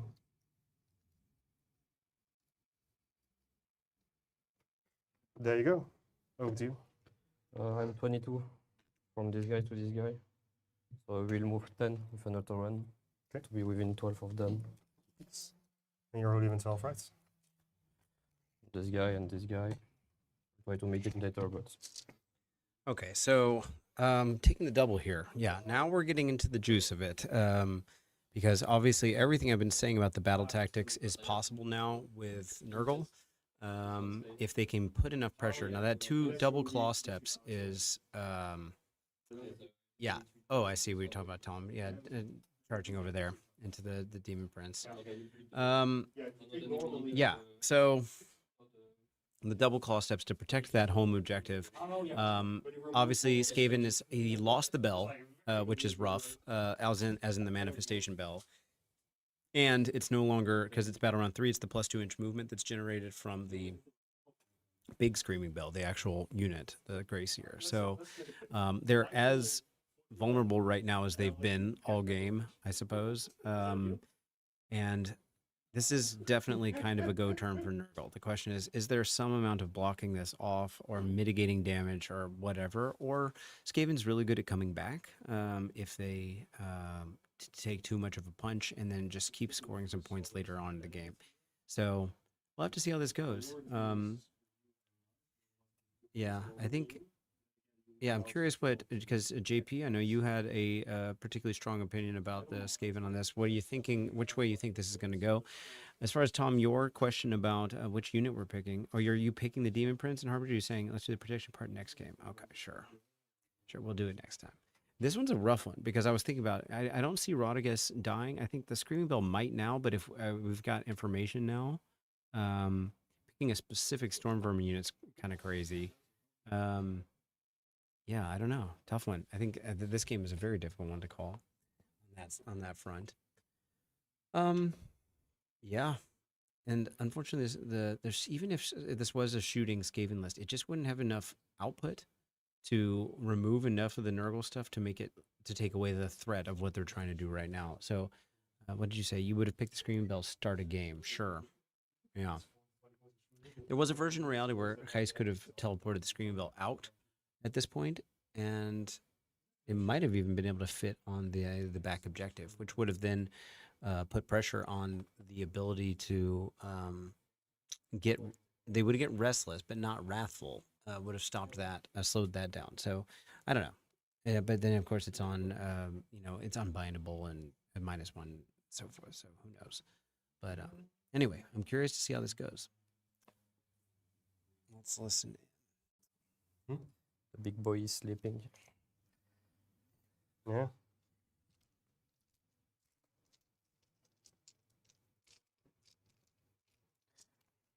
Go by there.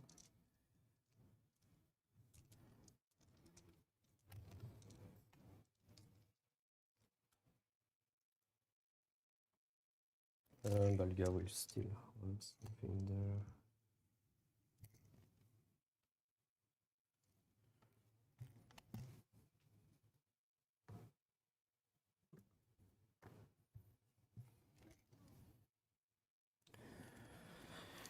Number 5 for everything, but that's okay, I believe.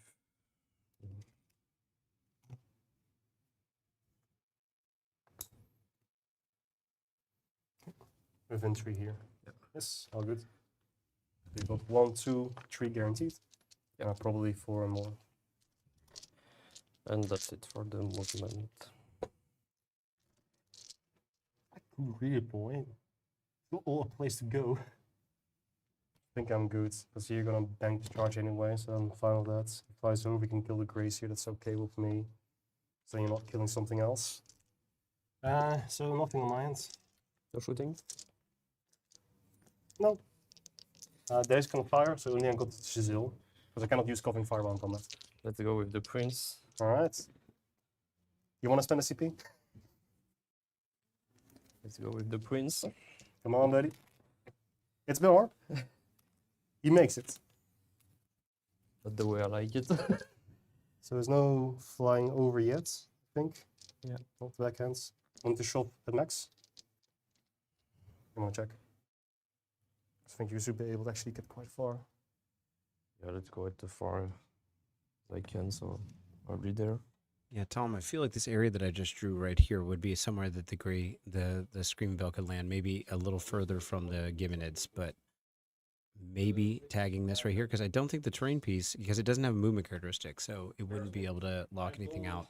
And right now I'm saying, let me see if I can erase that correctly. Clear. Yep. So we've got the units that would be blocking. Oop, I need to get my circle back up. They would be blocking a. It's hard to do on this tiny little screen. There we go. I think that's a guy. Obviously, we got this. Oop, this block here. We've got Rodriguez himself, but he did just move up. To be fair, so and then of course the Gibanids that's up here. I gotta practice my drawing skills. Nick tried to freehand everything last game, or at Adepticon. So, yeah, the Pox Wretches are here. This is what you're referring to, I believe. These, but 9 inches from this to me looks something more like you could set something here maybe, but whatever. Eventually, maybe that's an option. But yeah.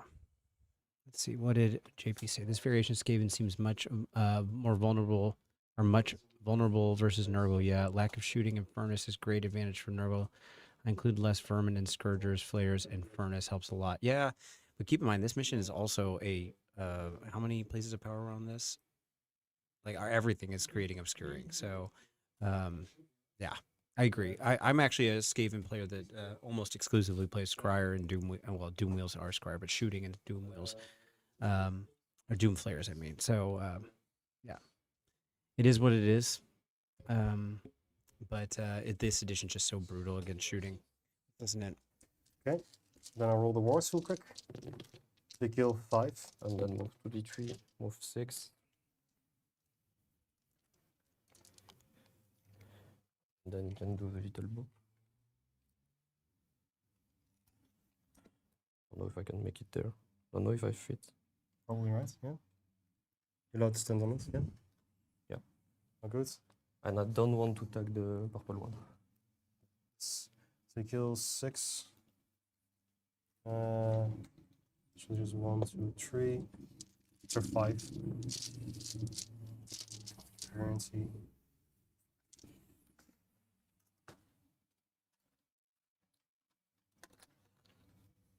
And I'm not within 3 of them as well. Yeah, those are out. That's for charging them, right? Yeah. So it's on my clock. Do I want to counter charge? Cost me 2 CP. I don't mind that because I can get a whole blob in here, and getting more shit into you is probably worth it. So spend CP on counter charge, and I go with this one. I have no choice. There's like comments, babe screaming and taking her hair out. I don't know. So they get in there, and the question is where do I want to. So objective-wise, I'll probably keep that one without too much issues. I'm assuming that you want to 1 point kill my Grace here. And I'm more annoyed by him than from him, because he doesn't do a lot right now. And I'm not getting clean pile in there and don't care too much about those. So pop them over to here. Right. So this is just the Grace here, put them on the side. And double check that I'm not doing something super illegal. No. A little bit is fine.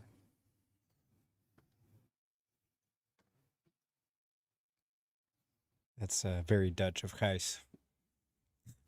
The Netherlands club scene I think about, and it's maybe one of the only countries where you can go to a rave and they'll like check your drugs on the way in. So it's yeah, doing something just a little bit illegal, I guess. No. And that's it for me. Krittok gets strike first. And you're not in combat with the bell yet, so that's it. So it's your first, right? Krittok is not even in combat. Oh yeah, sorry, I thought, yeah. I'm allowed to give him strike first. It just doesn't do anything. Sorry. But I'm doing it on purpose. Because I can. About to send in a message, you know, I can get strike first. You lost some in the red, so purple is full. I will go with the Demon Priest into the purple one. Yes. This will be how much? 6 attacks, 3/3, -1 damage 3. -1 damage 3. Yeah. I have 1 CP left. I think I'd rather have it for recursion. Currently, I can bring back some Jezzails and Acolytes, but yeah, go for it. You already bring them back, right? The old one Jezzails, yes. So those Jezzails are dead. Sorry, but Acolytes. Yeah, right. The Jezzails are dead. Correct. Let's go. Show me the money. That is not money. It's One money left. for me. 1 -1. Yours too. Damage. So, take 3. Alright. Could have been worse. Yeah, cool. Could have been better. Yeah, I'll go here because it makes the most sense. I'm not worried about combat activation anymore. I don't care what happens there too much.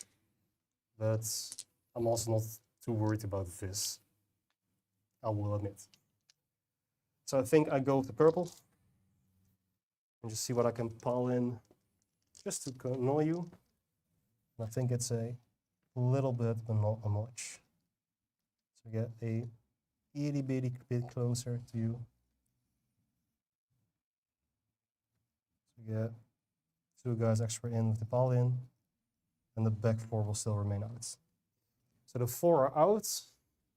There are 5 dead, which means there are 11 in. Yeah. Quick math. It's easier to count the dead. It's like just easy to count the dead bodies. You feel this? Ooh. This belongs here.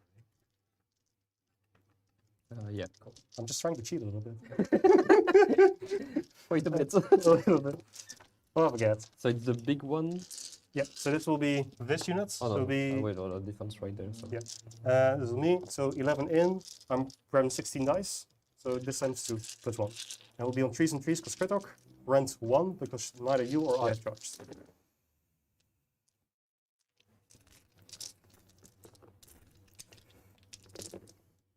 So it'd be 6 from the first batch. Taking champion along.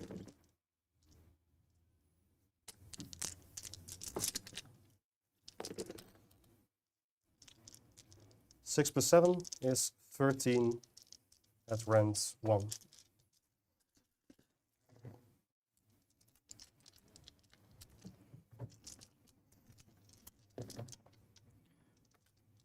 Takes 1, takes 2. Not bad. With you.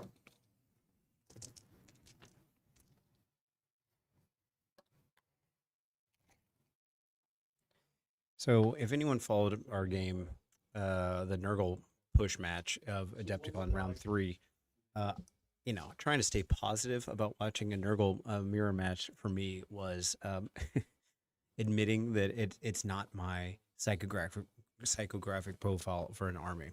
I find Nurgle and just endless pushing, where you know you lose a model here, you lose a model there, whatever.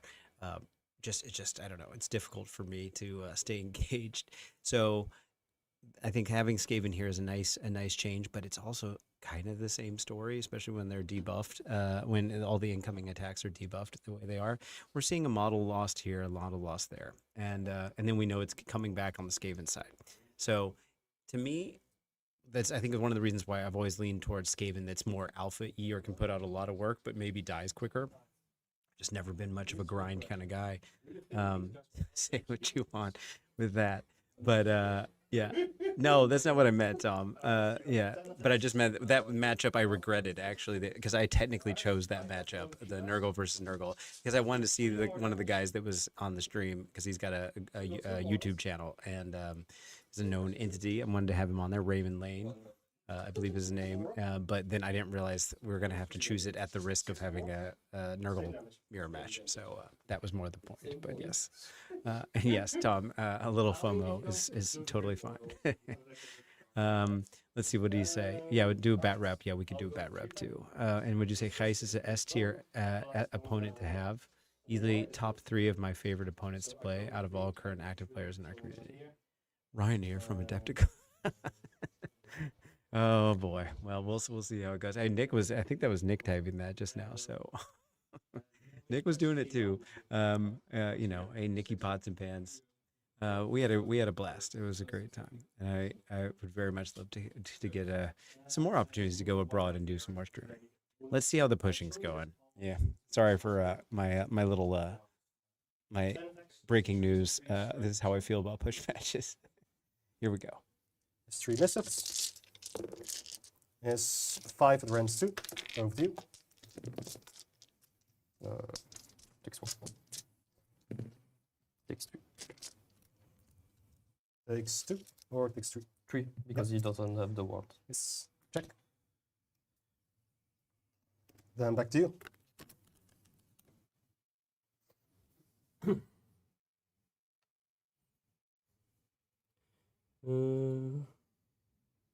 Not biting into that, I believe. I think so. Yeah. Just gonna pile in on them. Yes. So that will be 1 into them. Check. Yeah. Still missing this guy. Just kill him. It's easy. Just rely on 4 acolytes to kill them all. 4, 5, 6, 7, 8, Check. You still, 9. yeah, you're still keeping the bell out, right? Yeah, I don't move the first one. Okay. So 9 into them, 2 into them, and no, 1 into them and 3 into him, and I lost the last one.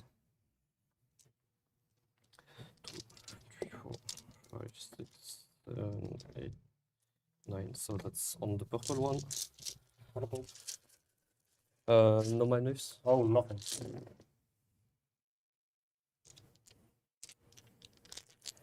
Going back 1, 2, 3. Yes.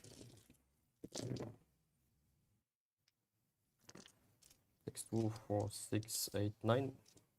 Round 1. Yeah. Go 5 ups. Make 3, so you kill 6 guys. And on the 3 on these guys. Lost 1, 2. Oh boy. 2 at round 1 to the acolytes? Yeah. For these guys, right? Yeah. Little. That is pretty bad. And the last guy alone there.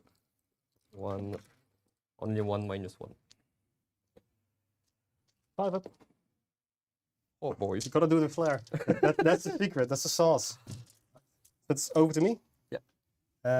Yeah, I will just go with this unit.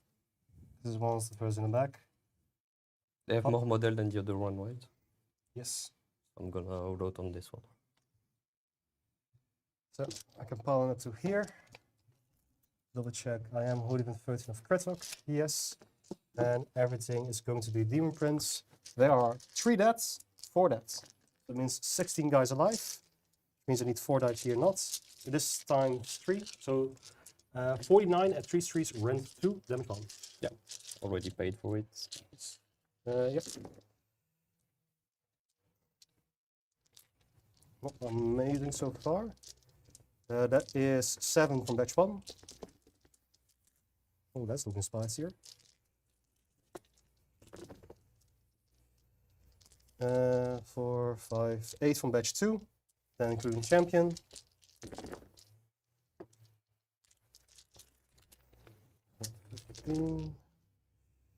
With an additional 9.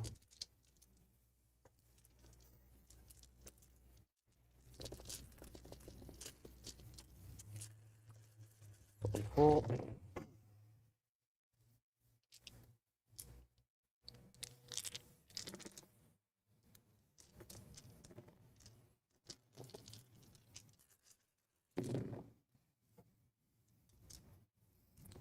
Three, 6, 9. 1 minute. Okay. And then you have the Harbinger and the Box Springers left, so basically nothing that we do interacts with each other. I can't be the only one that heard 369 and had a song pop in my head, right? I go like this. So 5, 3, no rend, nothing, sorry. 3 mortal, 3, 2 minus 1 damage 3 and 3 mortal. Save it. Wards. Kills the unit. Then the pack here. So 1 remaining. Demon Prince. 13. So don't really get to pile in as much anymore. So pile into the Demon Prince. Because might as well. I'm not flipping that control thing anyway.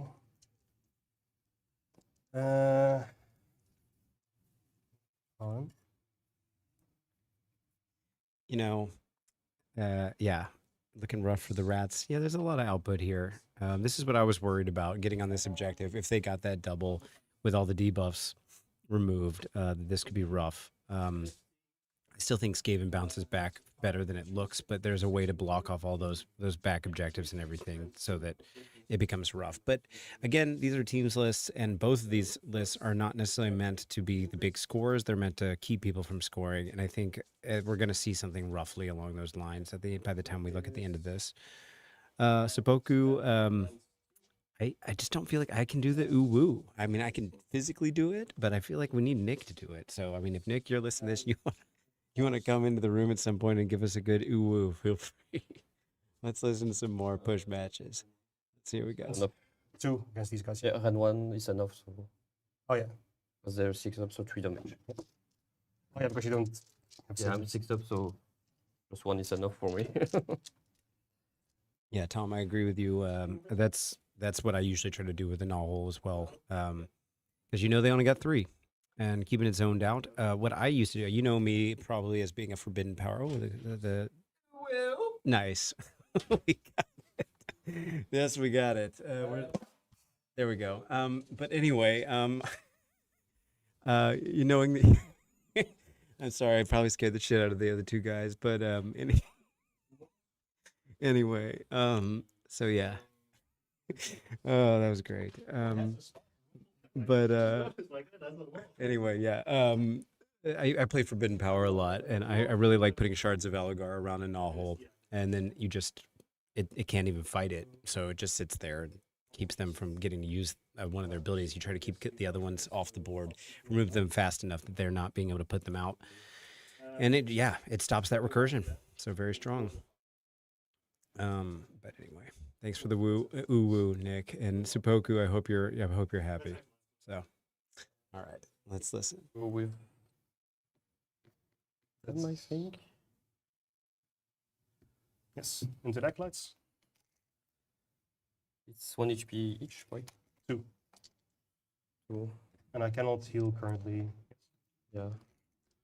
That's why maybe Hit this, them at maybe 18. this. So that includes the Grace you cannot heal. I think another point that's kind of interesting is if you take a look at the clock status right now, we're at less than half the time on the Nurgle player. Now, to be fair, he's in the middle of his third turn, and Gijs has only played 2.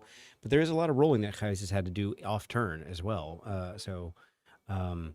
It's just how Nurgle plays. And I think, again, speaking to the psychographic profile side of the whole thing, is this for you? I actually played Nurgle for the first time recently against our daughter's player, Daryl, at the studio. I played a list that actually went 5-0 with mostly heroes and a couple plague bearers. Oh, well, listen. Damn it. Tell me again. 4 life root points with 7 on the score. So we go up to 13 life root points? Yep, and up to 19 victory. Yeah, thank you. All right. End of turn healing. I cannot physically heal. Yep. But if I could, I would have. So start of turn. I have no thing to activate this power. I don't care about curing, and I cannot heal anything here, so that's stuck. I can get one. That's it. So I'll go to combat phase abilities. Those are hero phase spells, all this stuff. I'm going to try to get strike last on this unit with the small grace here. On a 5, that fails. Then let me see. So do I care about a bunch of things? Good. There, no, that's a bit too far. Can go here potentially, but it doesn't benefit me. Shit's on. Then line here. Wait a minute, Tom, are you confirming that we do, in fact, have the gauntlet happening in February? I thought we were done after this teams tournament. Are we making an announcement now? We do have a teams tournament in September, so I'm curious to see. This is news to me. I try to get the Bell of Doom active from the big bell. Roll that. Only 7 succeeds. We're back to -1 to be wounded. I know I must have missed it, so figured I'll do you a solid. 9 and 9. Check. And then last things first. I don't care about skip leap. I don't care about making a Gnawhole. So I am in +2 move turn. Check, check, check. Demon Prince is gone. I don't care about the Gui too much. There's a mind block. So I try to go for the D3 Mortals here, which fills on a 4. And that is my hero phase. Over to you. And I go with -1 to wound on them with the decay, and that's it. Yep. Okay. All right. So I think one of the things to do here after such a complainy push match of mine is to at least give some time to the units that died. We lost a Demon Prince. I'm trying to figure out how many of the Stormvermin we lost here. I don't think it's as bad as it might have looked on paper. So we see this Stormvermin unit retreating for free, of course. Then we've got the Snoopy ones, the black, white, and gold with green blades. You might not be able to see the green. You've got the reddish kind of ones up front next to the plague bears. You've got, I think that's another unit behind them. It looks like we're actually still decent amount of Stormvermin. And then right now, of course, so Nurgle still didn't manage to get a Restless and didn't get Wrathful, obviously having more objectives. So they kind of, come hand in hand. That's something caught in my throat. Got too excited from that. Ooh, woo. But Skaven, of course, is looking for Attuned too. So we got our retreats, and he definitely has them. He's just got to make sure he throws a couple other units in, and that shouldn't be a problem. And then again, scouting is kind of rough at this point. It looks like the Gnawhole. Yeah, we lost the Gnawhole in the back end there. Did he put another one down? No, because this is in the bottom. So we're gonna put it down at the beginning of 4, which then is gonna put some pressure on that back objective. Another thing, of course, that we discussed was the blocking off the Gnawholes in general. Obviously, if one of them is being blocked by an endless spell, the risk is always that you can just banish it, just like getting rid of the bell. But you have to be close enough, of course, to do that, and be willing to give up one of your casts. So yeah. What now? Let's see. It looks like that Rot Swords unit is about at half strength right now. The Plague Bearers unit is like 75%, probably 15 models or so. And the cool thing about this battle tactic, the second part of Attuned with the retreating and charging for his list, is that with the Claw-horde, the Verminous thing, 3 units get +1 rend if they charge.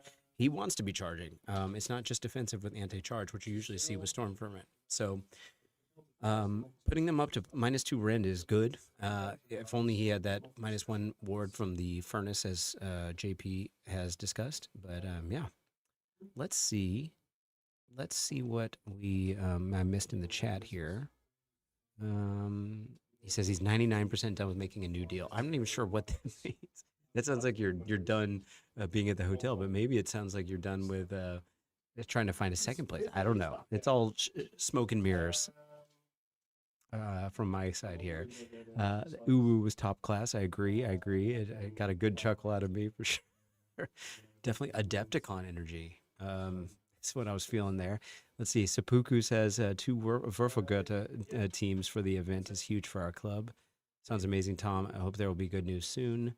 Is that what you meant? I'm 97 with making a new deal. Oh, that's what you meant. I thought you meant done like I'm done with it. I'm over it. But you meant done like it's almost completed. It's almost come to completion. So let's see. We love your events. I'm still trying to tease Tristan enough to come. Yeah, man, I'm going to say it. I say it every time we do this, but Tristan and I had an interview for his post-Atlanta performance, and on Stratagoy, and I still have I have a goal. I'm going to publish this in the next week before I leave for Italy. I'm going to do this.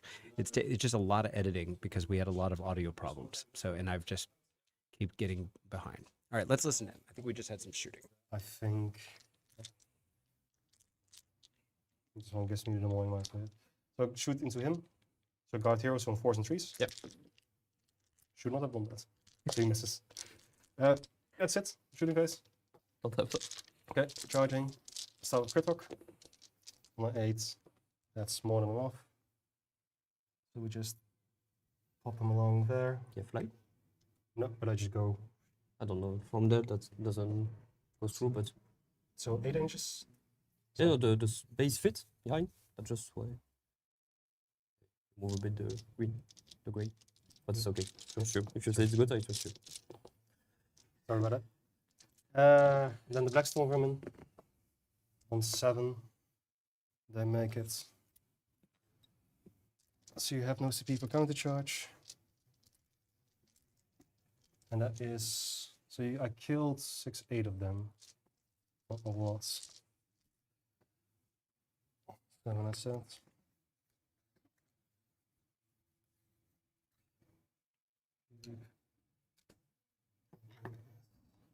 Get them out. That is fine.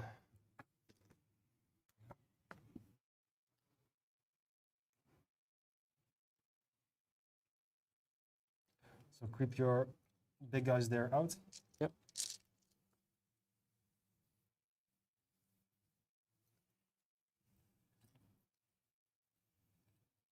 And let's make it a bit with this. That gets me my Attuned. Pretty much. And I could charge the bell, but it's still going to be 36 attacks on 3s and 2s crit out of wounds there. Right? Yeah. 37. 37. Ooh, sorry. Off attack. Crit 2 hits, 37, give me 36. So I think I'm good not charging there. Because I got my tuned anyway. So that's it. There's no counter charging. Nope. So give them plus both on rent. And I'll get strike first to Krittok. Any combat phase abilities for you?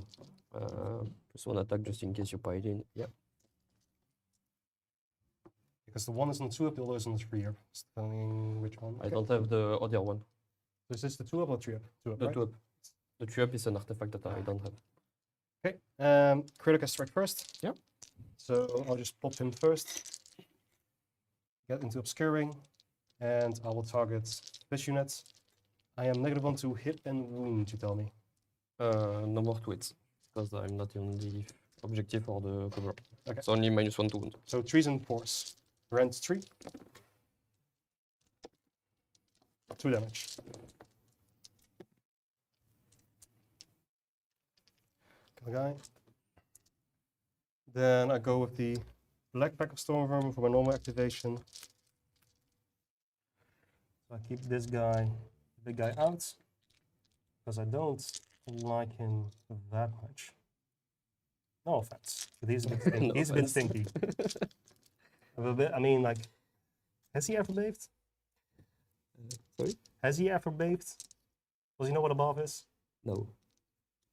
So I don't understand you, I think. Because it's a big, great unclean one, so that's the over joke. I got it, I think. So we just pile this in. We keep those guys out. I don't care. It means I'm not tagging everything into the Harbinger. So I'm tagging 1, 2, 3, 4, 6, 7, 8. The Harbinger has 4 health left, right? Yeah. And he's on a 3-up, 6-up currently. I'm -1 to wound, but I'm also +1 to wound, so I'm back to 3s and 4s. And this is the fully undamaged unit. So I'll throw the 5 here, and then the remaining 15 there. -2, right? Uh, Because you charge, so -2, so yeah, 1. charge minus. Oh, rend 2, yes. Okay, there's nothing else that's. Yeah, when I use it on there. Okay. So start with this unit here, with champion on 3s, On the plague, right? plague bearers. Yeah. So yeah, that confusion about -2 when referring to rend is something I still haven't gotten out of my system. I had gotten mortal wounds out of my head to change it to mortal damage, but the switch from 3rd edition terminology to 4th with calling rend a positive value instead of a minus, I still refer to it regularly as minus. But I think, if I'm not mistaken, Gijs is largely been playing in 4th edition, if not exclusively, which means to him that wouldn't be all that. Yeah, it wouldn't be as built into a system to expect a minus in front of a rend term. And of course, then you could confuse it with -1 to hit or -1 to wound and other debuffs.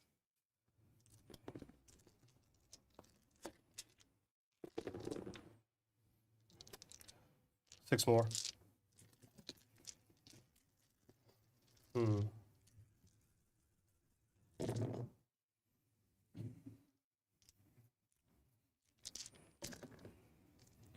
It's possible. Yeah. Very much that.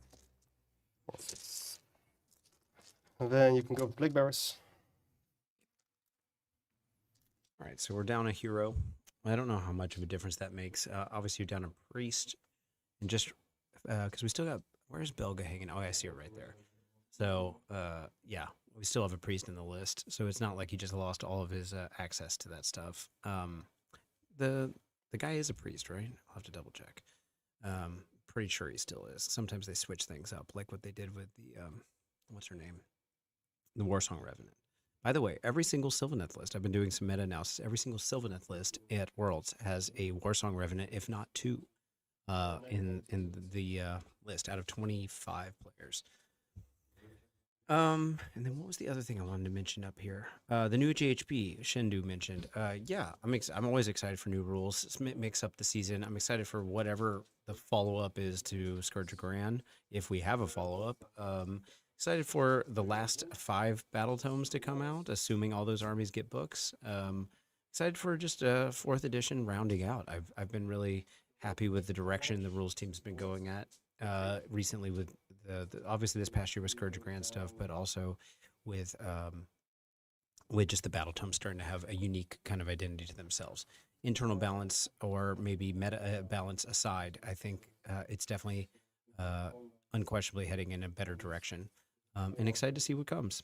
So, yeah, only got a little bit of time. I assume sometime in June or July we'll be getting the book. I guess someone mentioned it might be June that they announced. So Pretty fun. This unit, then you pull this unit out of combat. Which is not something I necessarily want. -1 to wound was somewhere. Yes. Me and the black one. Nice. This one. Could have both -1. 25. 5 more. Yeah. So go with this unit first. Yep. I'll just pile in a bit closer, going base to base. I'll get shit ton in there. Stop bumping everything, that would be very much appreciated by myself. And at least it frees up my grace here. So I don't get a ton of attacks in. Okay, so 3 here, 4, 5, 6, 7, 8. Yep. So it means 25. So rolling 15, this is 20. On 3s and 4s, brand 1. Because I'm -1 to wounds, but I'm also +1 to wounds from Krittok. Yep. So from the first batch, that's going to be 7, 8, yes, and then 5 more from the second batch. As I rolled 20 dice, 3 hits, 2 more, so 10.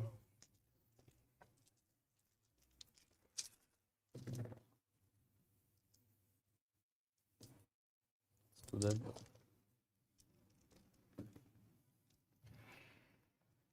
Then we go with the Acolyte unit. Yes. He's going to do minor pile in. That's 8 guys, so 25 attacks as well. Same thing, 3 to 4s.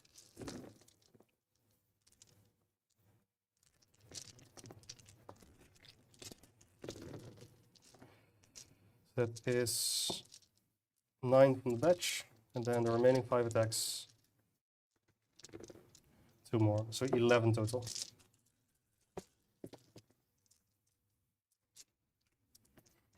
That's more like it. 1, 2, 3, 4, and 1.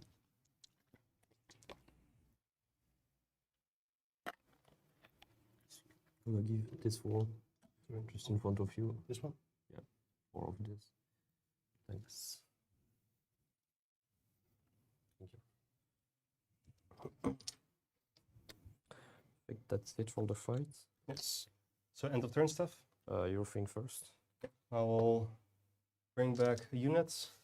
So all my Stormvermin are alive, but I can bring back a 5-pack. Because he killed the pack of 10. Which I will just quickly do.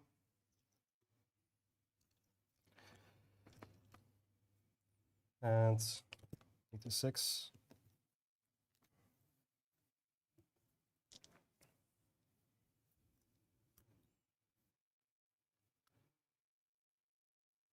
Let's get 3 of them on there. That's good enough. Then healing. So everything holding written on the bell heals, which is only the Acolytes. That's the only thing that can heal. Gracie cannot heal because he's been 18. Okay. That's it. So I hold 1, 2. You kill a human in melee, so on 3+ your disease. Yes. So they're diseased. And I will spread from them to them, and Yes. Krittok. Not this guy. This guy.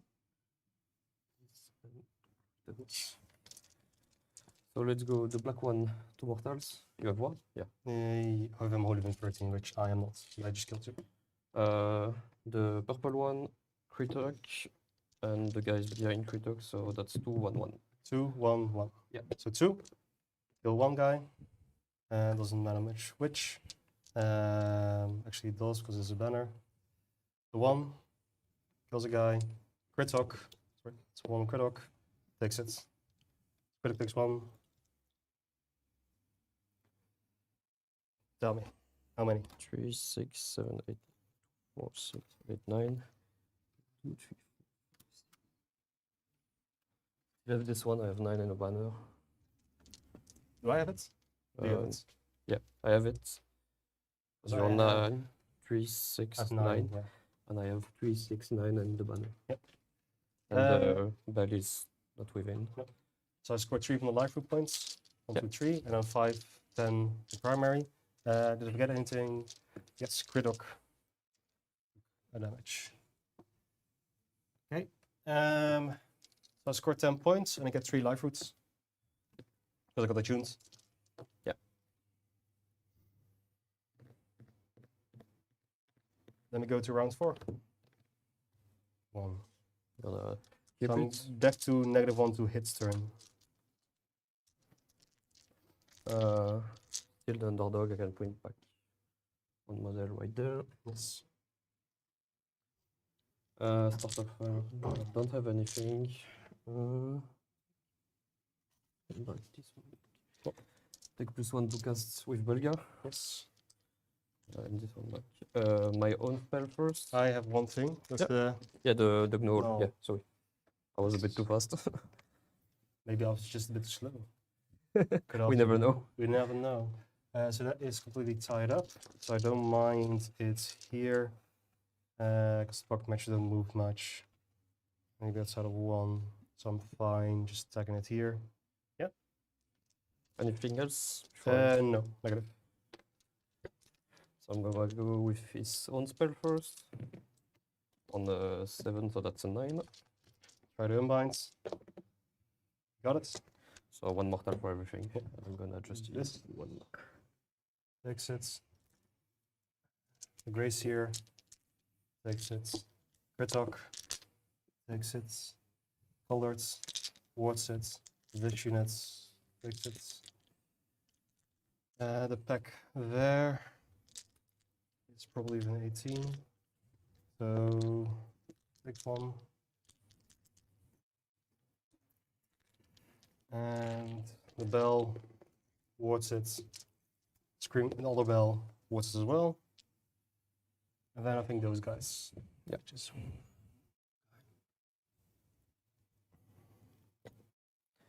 I'm gonna say -1 to wound on the hot sword. On the 12. try to unbind as well. You got it. I can Uh, try, but- you know.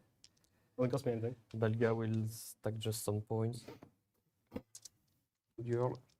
And I'm gonna rally the hot sword. 2, 4, 6. Don't think if I have magician in them. Don't think so. Chaplain, yes, they have 1. So bringing back 1.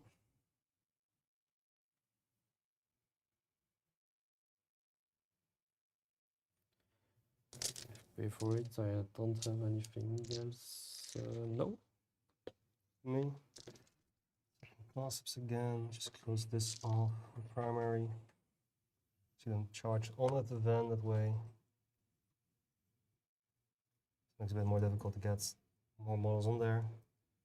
And this is all stuck, so I can spend ACP to go 4 of them for second class steps if I want to. Let me check. Neuroticus is good shooting off all the shit. This is can go here, doesn't matter. I think I'm up in defense. Go to have a play. So I'll move these guys up 6 as well. I'll spend the CP for that. So now the 3 CP, and that is my hero phase done. Okay, I'm back from Adepticon. Yeah. All right. Anyway, Regiment. Okay, so let's see what to summarize what we've seen thus far. So we've had a full 3 rounds, and we've got a big lead for Skaven right now. Nurgle has chosen to keep the normal order instead of forcing a double from Skaven. Makes sense. So what is Nurgle looking for? Well, I think maybe now is the time to get Restless and Wrathful started. This could be a 20-point turn if they can push that objective. They are the plague. Basically, we're talking about the Rod Swords and Rodagus trying to do that at the end of the day. Could that happen? Sure. Is it a guarantee? No. The bell is still there. We're in the -1/-1 turn. -1 to hit, -1 to wound. Now, Gijs, being the Skaven player, knowing that he was going to not have the turn, put the Gnawhole down below.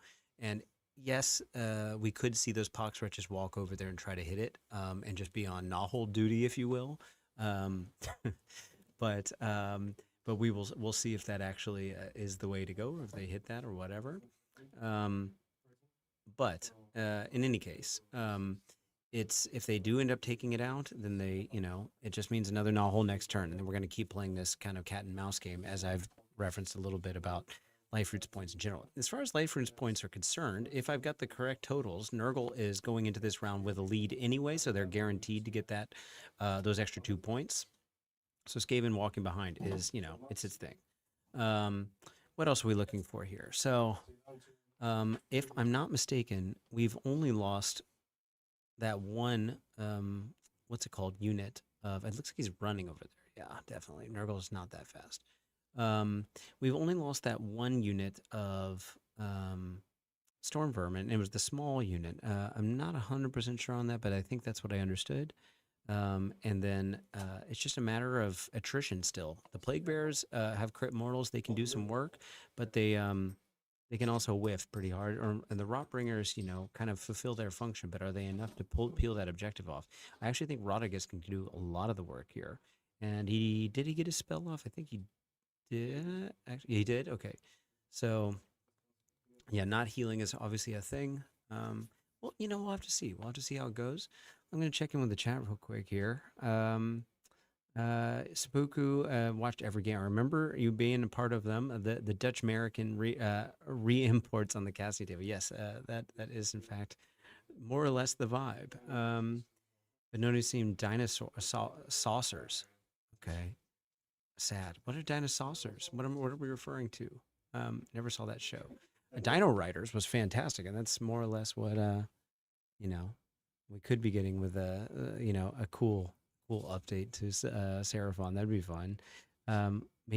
Best show ever, made my childhood. What, Dino Saucers?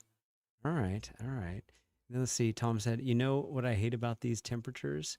It means Beanie Ryan is not coming soon. Aw, you like Beanie Ryan? You like Beanie Ryan with the beard? Is this like the ultimate combo? Care Bear Ryan with the beanie and the beard. I am partially growing it out because of you like it. So it's not, Elka is not the only one that has had a positive impact on the beard growing. Speaking of things growing, Seppuku, you said when and why did it get so warm? I am melting. Yes, it is. I'm hoping it get cold again before the actual summer weather gets here. But no, we do get those legendary calves. Do I have legendary calves? Who said that? Who's got the legendary calves? Tom? Tom, that's Nick writing that. I don't know. Who's the one with the legendary calves? Anyway, that's Tom. Although in my band days, when I used to run around half naked on stage playing keyboard, I had my legs out with my short shorts on Warped Tour for sure. My hot boy summer shorts. Anyway, all right, let's listen in, guys. Bring back a bring with like either the Stormvermin, which is not enough for me. Negative. Combat phase ability, I don't have anything. Okay. On a 3-up, I give them -1 to save, which I do for the rest of the turn, and critical strike first. At the cost of not being able to use commands. Yep. Which is fair enough. So we'll go Krittok. Into here, I have no negatives. No. So 3s and 3s. Good talk. Krittok, guys. Krittok, man, you got 1 attack out of the 10 in.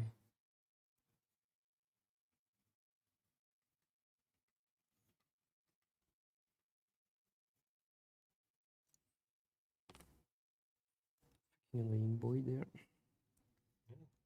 Makes the pollen just a little bit more annoying, isn't it?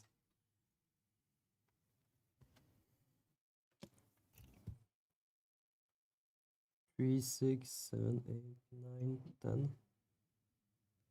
And the last one. Should be 20. Into? The bell.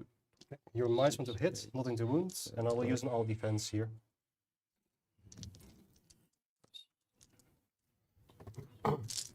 So -1 to hit and 2 wound. And nothing to wounds, only to hits, because the wound is only for infantry. 4 entries. 2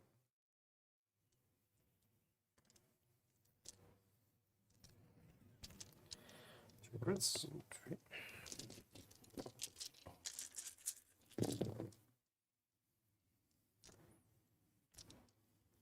2, 4, 6, 8.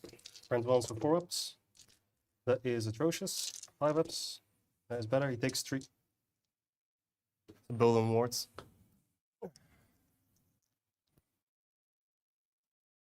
Then over to me. I'll go with the black ones. I'll pull into Rodriguez. Just move in there, there. Yeah, so the idea here being is to trying to stop the eventual Restless Wrathful. So, and the thing about Restless too is, in a certain sense, you kind of want your opponent to get it on off turn to steal your objective, because then you can't get Restless anymore. This mission is also very brutal for that, because if you control both and you still haven't started Restless yet, like you got it off turn, then you won't have, you can't, it's not like banking intercept tokens. It's just too late unless the Skaven player would get it back. So by blocking off that lane and with no flying in the army, there's no power through that's going to save Jan in this case to get over onto that objective, as far as I can see. So yeah, we're also in a difficult position, but we'll see how it goes. Quickly to the Worldbringers. What swords? Nice. 3 damage. Then 3 damage, because I don't have the... yes. Then into the big guy. So this will be 3s and 3s, because I'm not negative on to wounds either. So it will be 9 at range 3. Nothing, so just 5 upwards. 2, 4, 6, And the 8. remaining ones. Nothing into the other units. So that's it. What you using? No, I don't have to activate him now. The Plague Bearer into Krittok. Yes. So you might want to hit him with. Yeah.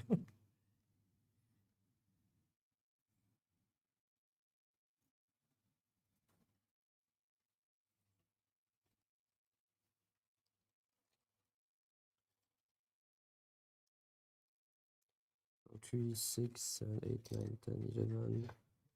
And the 12 there. Be 14 on Krittok. Okay.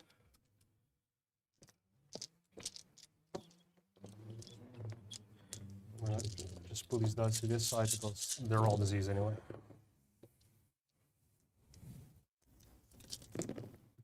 So 1. 1 and 1 mortal. Goes through, 5 aboards, take 1 damage, 3 health remaining. So he can still fight, but it doesn't matter too much. Put him in combat with this guy, right? Yep, this guy is in combat with the little one. So I'll go here, over this guy, and I get 1 on there. 2 more.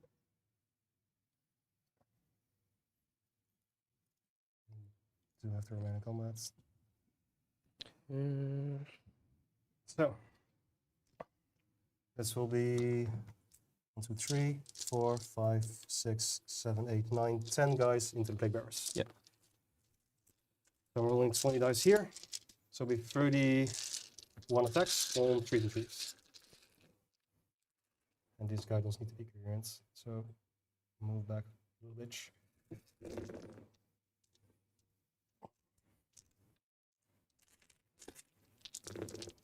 So that is not great.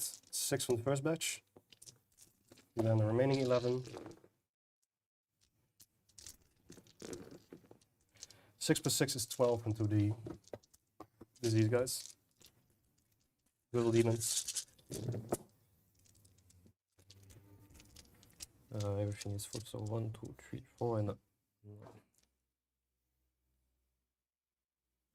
Just Strangely, we were talking about this. So obviously, Jan is playing, or he is the coach of Team Belgium, and his player on his team is playing with both Rodriguez and a Guo. And I think, strangely, in this exact matchup for this mission, there's a part of me that's leaning towards the Guo's recursion ability, at least with the demons. And we don't have a whole lot of demons in this list. We had the drones that he could have brought back, and then these plague bears, but obviously they haven't died yet. So I guess in some sense it doesn't really make a difference. But being able to bring something back around that tree to threaten that back objective again or whatever could have been interesting.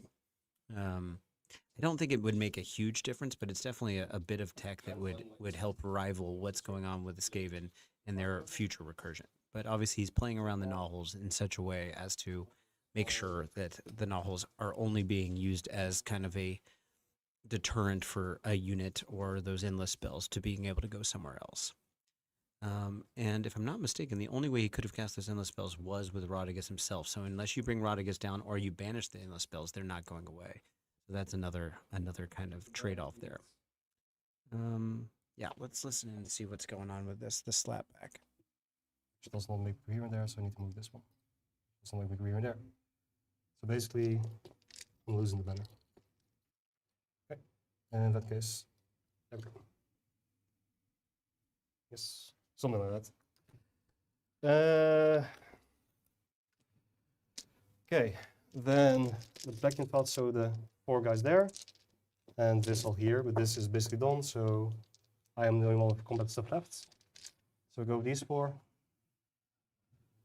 By the way, Tom, your comment about playing Gijs, I got to play against him for the first time last 2 weeks ago, I guess, and I just really like, I've seen him twice now on stream in addition to the game.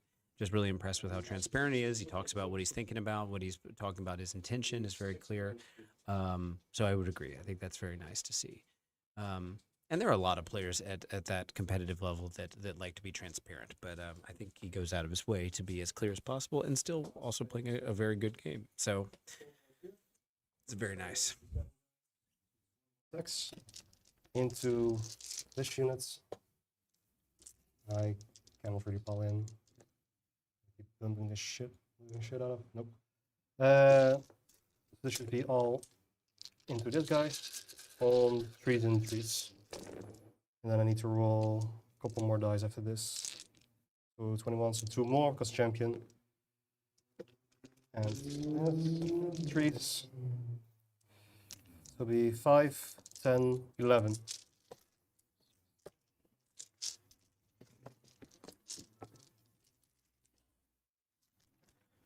That's 3 more dead. Then I got the bell. It's going to fall. The bell is going to everything into your old swords. 4s, 2 hits. I'm gonna pay for the pen. It's 4s and 5s from the grace here. And nothing. The red ogre on top. It's 2 with rend 2 effectively because of the minus 1 to save. Crushing Bulk. Hits 3 at rend 2 effectively.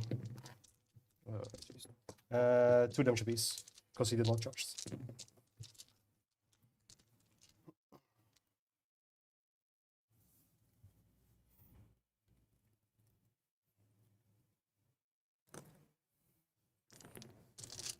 Just gonna have this one there.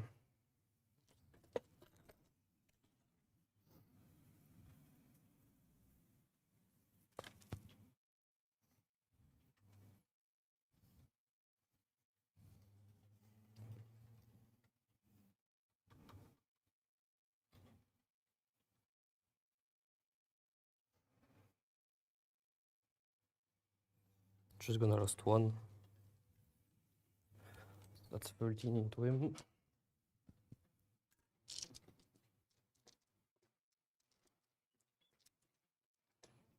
Even.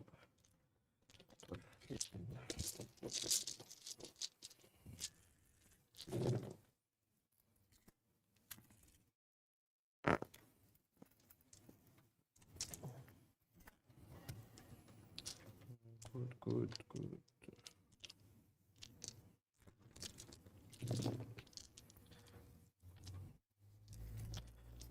4, 6, 8, 9. No ends. You kill it. Cool. Okay. Then that is all the combat done, so over to you. The bell is within 3 of them, right? Yes, probably. So I'm gonna spread from them. Yes. Let's go with the bell. 3, the guys just Takes 2. next to her. The 3, so 3 damage. 6 of wards, take 2. The black one takes 3. Takes 3. The purple one takes 3. Makes no 3. sense. Don't care, yes, because this is a banner. So I need to 1, 2, 3. Krittok takes 2, and the last pack takes 2. 2 on Krittok, save 1, and the last pack 2, take both. And I think that's everything. Just move this. Everything else. Disease is doing its work now. Should've There gone. is no way I should finish on it. You're just missing the black one, right? Hmm? Take out the black one? Yes, that one's 4 main because I killed 3. Okay. Yeah, I don't need a week. So no power to needed, I think. Yeah. Let's stay like this. What is Attuned 3? I need to have no friendly enemy units in neutral territory or friendly territory. Okay. Nah, I'm good. That's all good. No restless. cool. Last full. So check 1. Is the bell within 13 of the Grey Seer? Yeah, I think so. So start of turn, I got nothing. 1, 2. You have this So one. you got 1. I have 3 there, like with Belga, I think. No, I don't think so. No. So just with them. So So you got 1, 1, 2, and probably not that 1. 3. I think I've done too much. Probably, yeah. So 3. Yeah. 3 life points. Okay, so you're going to 16? And 7 points. Yes, you score 7.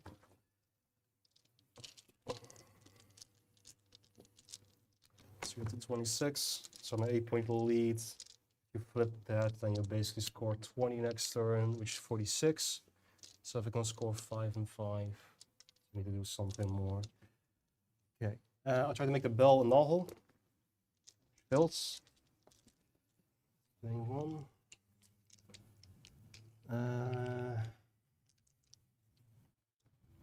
Check.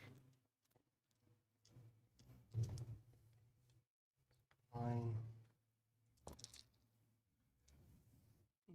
This thing moves only your first, right? The movement phase. Every movement phase. Every movement phase. You better pop the bell there. So it will be a 6-inch charge, but you move 3, so bump to 9. You don't get my recursion on it, basically. Yes. Pop on the grace here, but it doesn't matter much. Go life point there.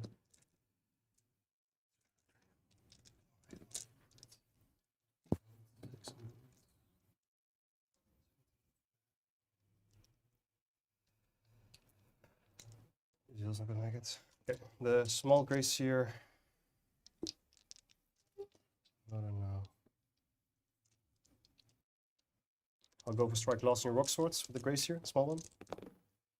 On a 6 it succeeds. My guy is not feeling any casting. All right. 5. And then I'll try to teleport the small one. Big bell, the 9. Yep. So it seems to be at 7-9.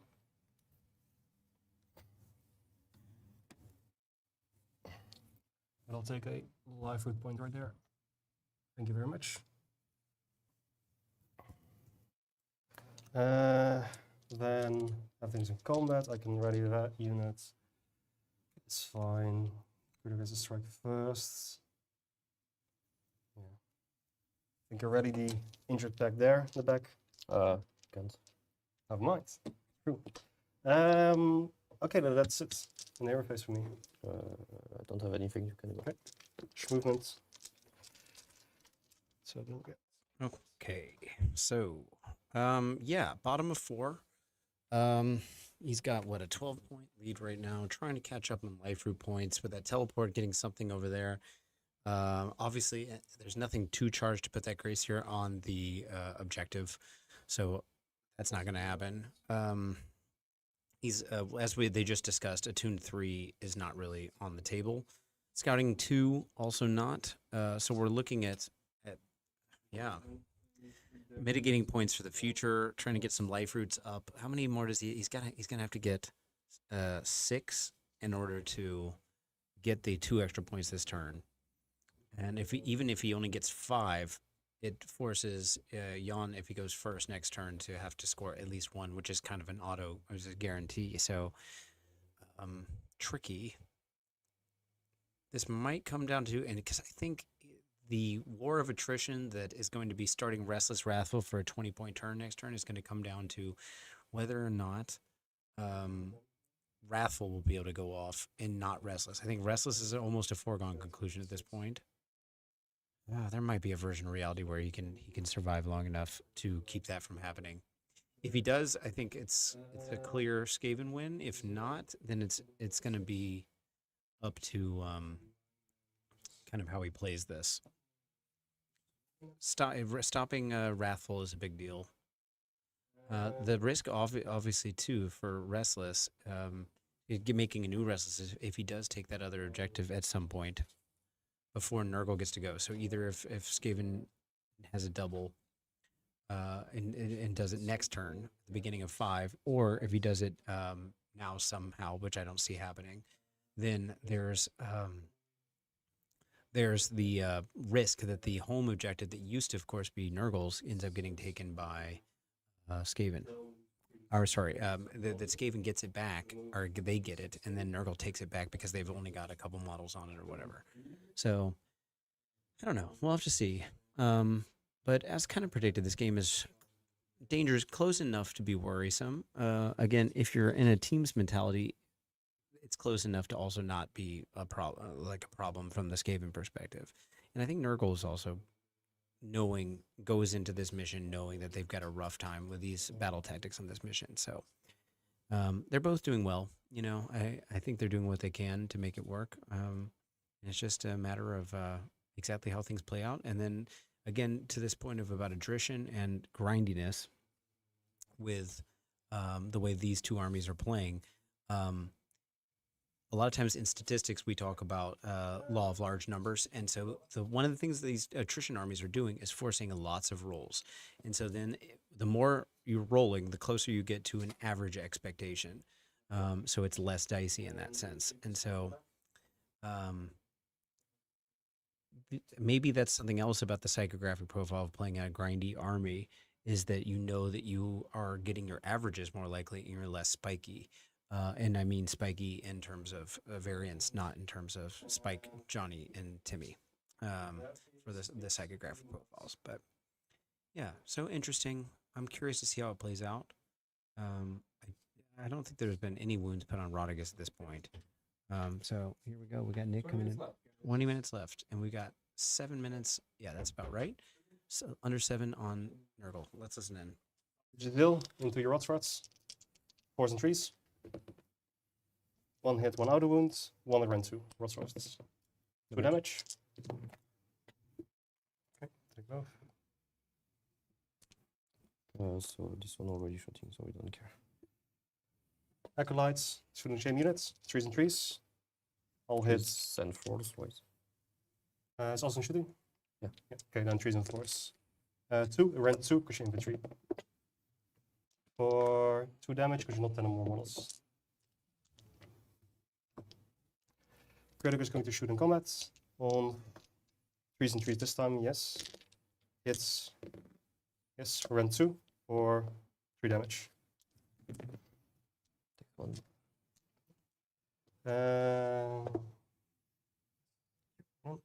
Then over to charging. The pack of 8 is going to charge for 9. They're just gonna get stuck in.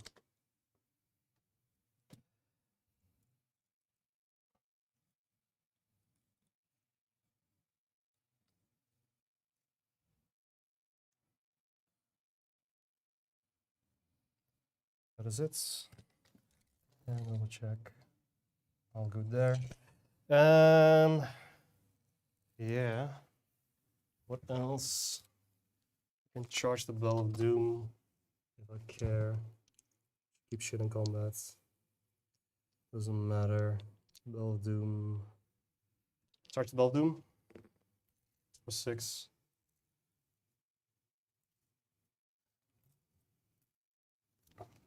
So that's it. There's no counter charging. No. So combat phase abilities. Yep. +1 run there. Strike first here. See if you can give them -1 to save. I do not. But they are strike last. Anything for you? No command on them because they charge. Yes. +1 attack. No. Okay. And that's it. So they are strike last, so that doesn't matter too much. Krittok is strike first. So let's see if we can finally do something against those things on 3s and 3s. Into here. Is 4 damage. Takes 3. So to the guy that. It's nice. Then normal activation. I'll start with the 4-pack here.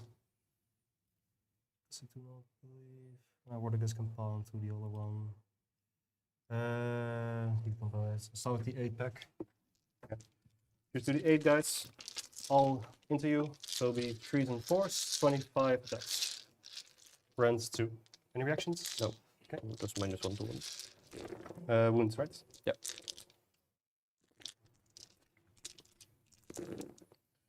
So that is 6 from the first one. And then 7 total. Rend 2.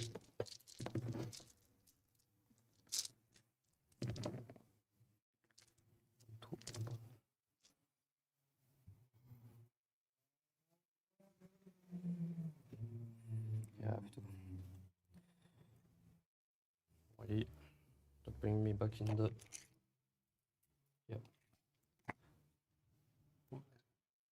Yeah, all good. Then you have your turn.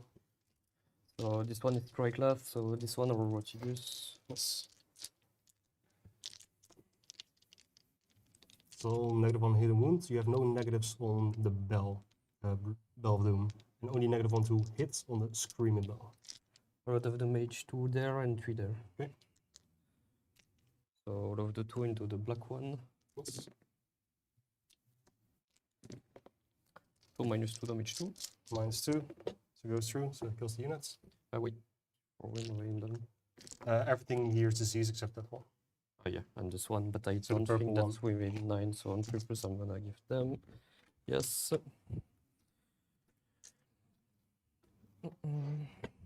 And into the other one.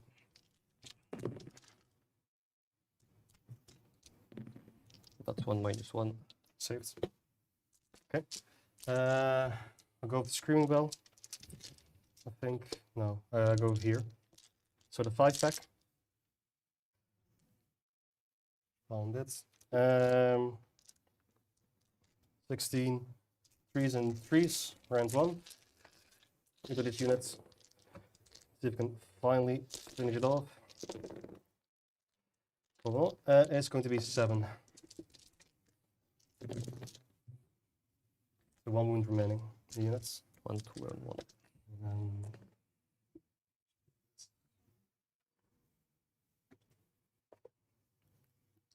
And still up to you because I'm strike last now. yes. Oh, the Gaia one. Yeah. 1 HP left on Krittok, right? 2. Let's go on the pack. Nothing. Then these 3. So just gonna move up here. These 2. Everything into rod swords. Found it differently. Between rod swords. 3s and 4s. 2 rend 1 to the rod swords. 1 damage. Then Bell of Doom. 6 into the rod swords for 7 attacks. on 4s and 5s because I'm -1. 2 hits. 2 with range 1. So that goes through. Yep, 1 damage apiece. Kills 1 more. Then the Screaming Bell. Gonna fall in a little bit. Gotta root on the big girl. So Grace here on 4s and 5s. Nothing. Red Ogre on 4s and 4s. 1, range 1. 2 damage. Then the Bulk on 4s and 3s. 2 at range 1. 2 damage. So there's 1 health in the units remaining, or 2 health. Takes 1 and kill 1. So that's 3 health. You rolled 4 rewards, right? 3 1. I roll 4 and I save 1. So I take 3 damage. Right. Because I'm now in the. Yes. That is it. So we go to. Wait, those guys. We'll go into the pack in front of me. I don't have the +1 attack, so that's it. -1. 6 break back the 3. Yes. So 1. Goes through. Goes back. That's it. End of turn. The healing does not matter in the slightest because I cannot heal. Let's go. And then I will spend 1 CP. Yep. I forgot I have 1 left, so that is on me. To bring back half unit of Stormvermin. I'll bring back the blacks. 5. And put them on 6. Here. Cannot. There. That doesn't matter. So put 6 here. Put 2 on the objective. Yep. Actually, do need to make it a illegal move. Sorry. Doing that a bit too illegally. Because I do need to be hold even 6 of them. No. So then we don't get anything on the objective yet. We can get there quite easily the next turn. And one more. Disease on Disease them, it's fine. Okay, go for it. this guy is 3. Yeah, just removes 3 of them. The guy alone on the objective. 3s. He's that. Nothing left to disease here. Just this guy. I don't know if it's within line of everything. No, I don't think so. The bell, 1 damage. The black, 3. So the bell wards it, the black takes 3. The purple one takes 1. Krittok takes 3. 5 wards. Down. The pack next to Krittoks takes 2. And that should be it. How many life runes? 1, 2, 3, 4. 4, because I don't got this. I guess I could put 1 back, but 4. So how many points until just 5? Just 5 for me. So 39? Yes. Okay. And then over there. That's it. Prio. 3. I'm gonna reroll because I'm Yes. gonna keep it. Gnawhole. Maybe Mori, no, I highlight it to you.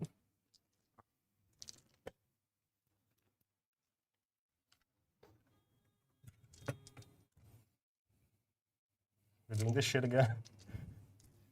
Yeah, over to you. Place of power. I would try to heal the Grace here. Which exceeds, so heals for 2, yeah. Yep, 2 4. Then it's up to you. First spell gonna try to dispel the bell. 9. Second spell he will try to input his own spell. That's gonna fail. 5 points. That's mean I can bring back 1 big boy there. Belga will cast her own prayer. That will be attacking. 3 points. Gonna already roll Tigers because I can. For 3, for 4. That's 8, so that's 4 taken. That's it for the hero phase. To me, claw steps up to 8. Gonna charge him anyway. That doesn't matter too much. Actively. If I put that there, that one's still reasonably alive.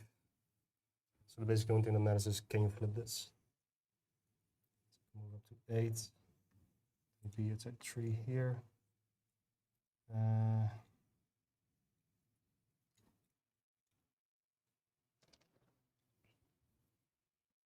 They're all diseased.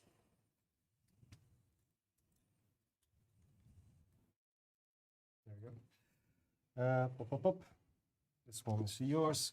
Got another disease dice here. I think the only thing that doesn't disease is this Yes. one and this guy. Yep.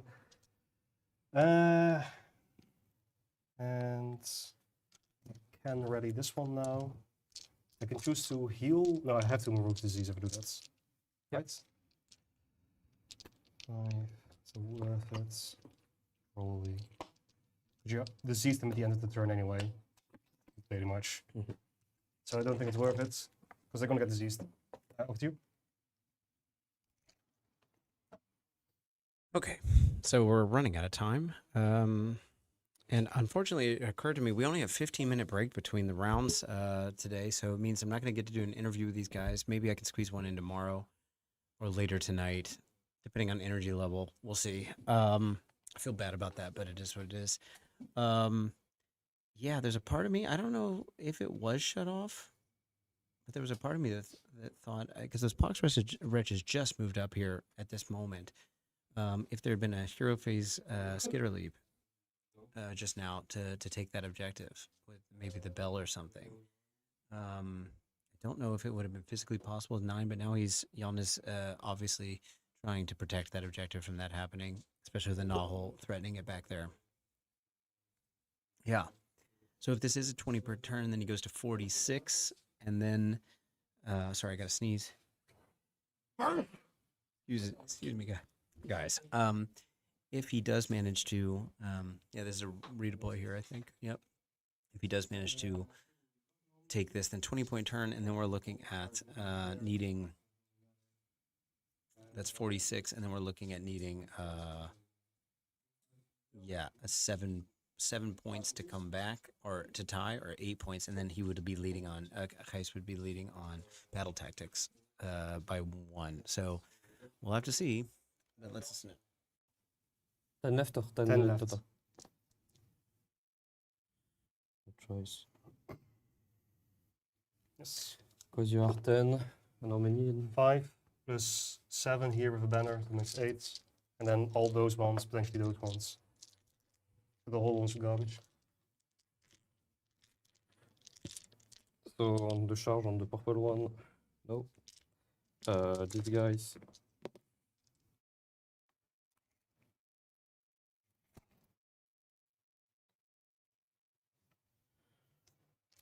Make it there as well. And there is no more charge. Gonna charge with these guys. Yes. 7 won't be enough because we should be 9. I'm not gonna flip that objective basically. So that objective is basically done. The scouting doesn't matter because I don't get enough. No counter charging for me. Combat phase abilities. Just 1 attacks. Yes. I'll go for minus 1 to save on to the rod swords again. Doesn't matter, no. Just to know, we finish the phase even if the time is done. Yeah. Okay. Put it on. We only have a 15-minute break in between. Oh, yeah. You gotta use the clock. Yes. So put on these guys. Nope. All of you. Let's go with the rod swords into the purple one. Yeah, go for it. No minus, right? Correct. 2, 4, 5, -1 damage 1. Take 4. 1, 2, 3, 4. So that is that unit on. That doesn't matter. What it goes doesn't fall into here. So go with this unit. 1, 2, fall into there. And I'll throw everything.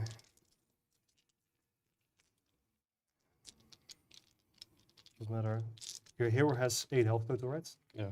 Okay, then everything just in the world swords. 5. Yep. 3s. 4s, because I'm all negatives. So it'd be 7, rend 1 to the world swords.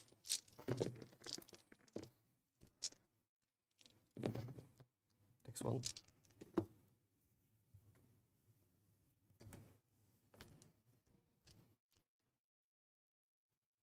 And we're out of time. Yeah, that's why I'm asking. Yeah. You can use that last activation, but Yeah. that's the last one, yeah. 5. Everything into the bell. Yes. And I'm gonna all-out attack. This No, is no. I'm not gonna all-out attack. Okay. 3, -1 damage 2, crit okay, mortal. go for it.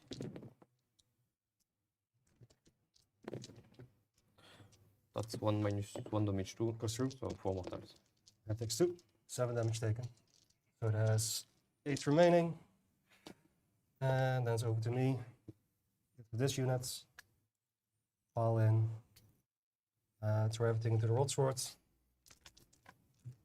So 6 means 18, which means 19 And champion. all-out defense also. Yes.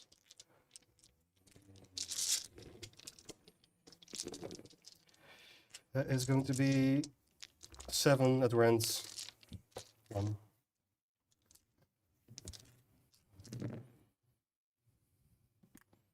Saved. Do you still get activations? It's up to you if you want to let him do it, but technically no. So it's up to you guys based off of the game. But you guys are both running out of time here, so. Yeah. I think the biggest thing is Ortigus will make it, so you probably step that away. I keep control of the objective most likely, I think. I think if his Rotigus killed this bell, That's yeah, the but- only thing. 4 up you can attack. Probably easiest because I'm not sure with time. It's my move. Then by this. So then Ortigus is out of time. So I'll have to do the bell first because it's the last thing I can activate. yeah, we can call it there. Yeah. If I'm not playing, it's good. So you score 5 here life roots. So you score 7. Yeah. And I will only score my 5 from holding the objective. That's it. Let me just see for myself if I kill the bell. Yeah, all defense for the case. That's 2 -1. Goes through. 6 damage. And 3 -2 damage 2. Saved. So takes 4. So it has 3 health remaining. So that plays 2 disease. So, Okay, so we got we got to call it right now. Yeah. What's the final score gonna be? 7 for me and then 5 for me. 5 for you. So good game, guys. Normally I would do an interview with you, but we just don't have any time. That We're is the round. Yes. putting it in right now. Perfect. Thanks for GG. That was a long Thanks for one. being friendly about the whole thing. I know you guys are both worlds oriented, and if we had longer than 15 minutes in between the rounds, play in the same we team, gotta clean so- this up. Yeah. Yeah, I know. Yeah. So it's We okay. gotta clean this up and then Yeah, get no, another it's- one in, and I gotta set the table. But if maybe we can do an interview tomorrow or later tonight, depending Yeah, on no problem. on stuff. Fine, So, man. thank you guys for everything. It was a fun game to watch. Thank you. I figured I could hold off in the beginning. I think that's the right strat. Proteus was All right, guys. So while they're cleaning up, I'm going to do a little bit of a debrief, but then I got to reset everything. Thanks for watching. That was a close one. A pushy match. I think the battle tactics are really the big thing that got in the way of the Nurgle stuff. He did everything he needed to do to stop that back objective ever getting taken. And I think it's also just brutal with how much time Nurgle asks. Yeah, 15 minutes to switch over is very stressful because I need to reset the table and then they've got to clean up everything and then go start their next game and do the whole thing. So if we can ever get it, well, we'll see if we can get our tournament to have a 30-minute buffer in between the rounds. That would be nice. Yeah, thanks, Nick. But and even if we didn't do an interview, it's still just nice to have a little breather for the players. But this is a tight game, and yeah, it's what you expect from these armies at Worlds. I think too, they did what they needed to do. Ultimately, I think what did we agree on? 11-point difference is not that crazy, and it's just a matter of being on the time. Remember, at Worlds, you get an extra 15 minutes per side, assuming you start exactly when the clock is supposed to start. But you could, if you got paired early on, like, say, the first of the pairing rounds, you could just go ahead and start talking and get set up ahead of time on the table if you know what table you're on. And then your coach is always going to have 3 extra minutes. So, well, not extra minutes, but might eat 3 of those minutes. So we're talking about maybe 12 extra minutes you have. And that 12 minutes would have made a difference in this game. Maybe not for winning or losing, but at least for being able to play it out. So, again, Worlds list, that kind of thing. Anyway, I'm going to get going so I can get set up for the next one. Thank you guys for watching, and I'll see you in, I guess, 15 minutes.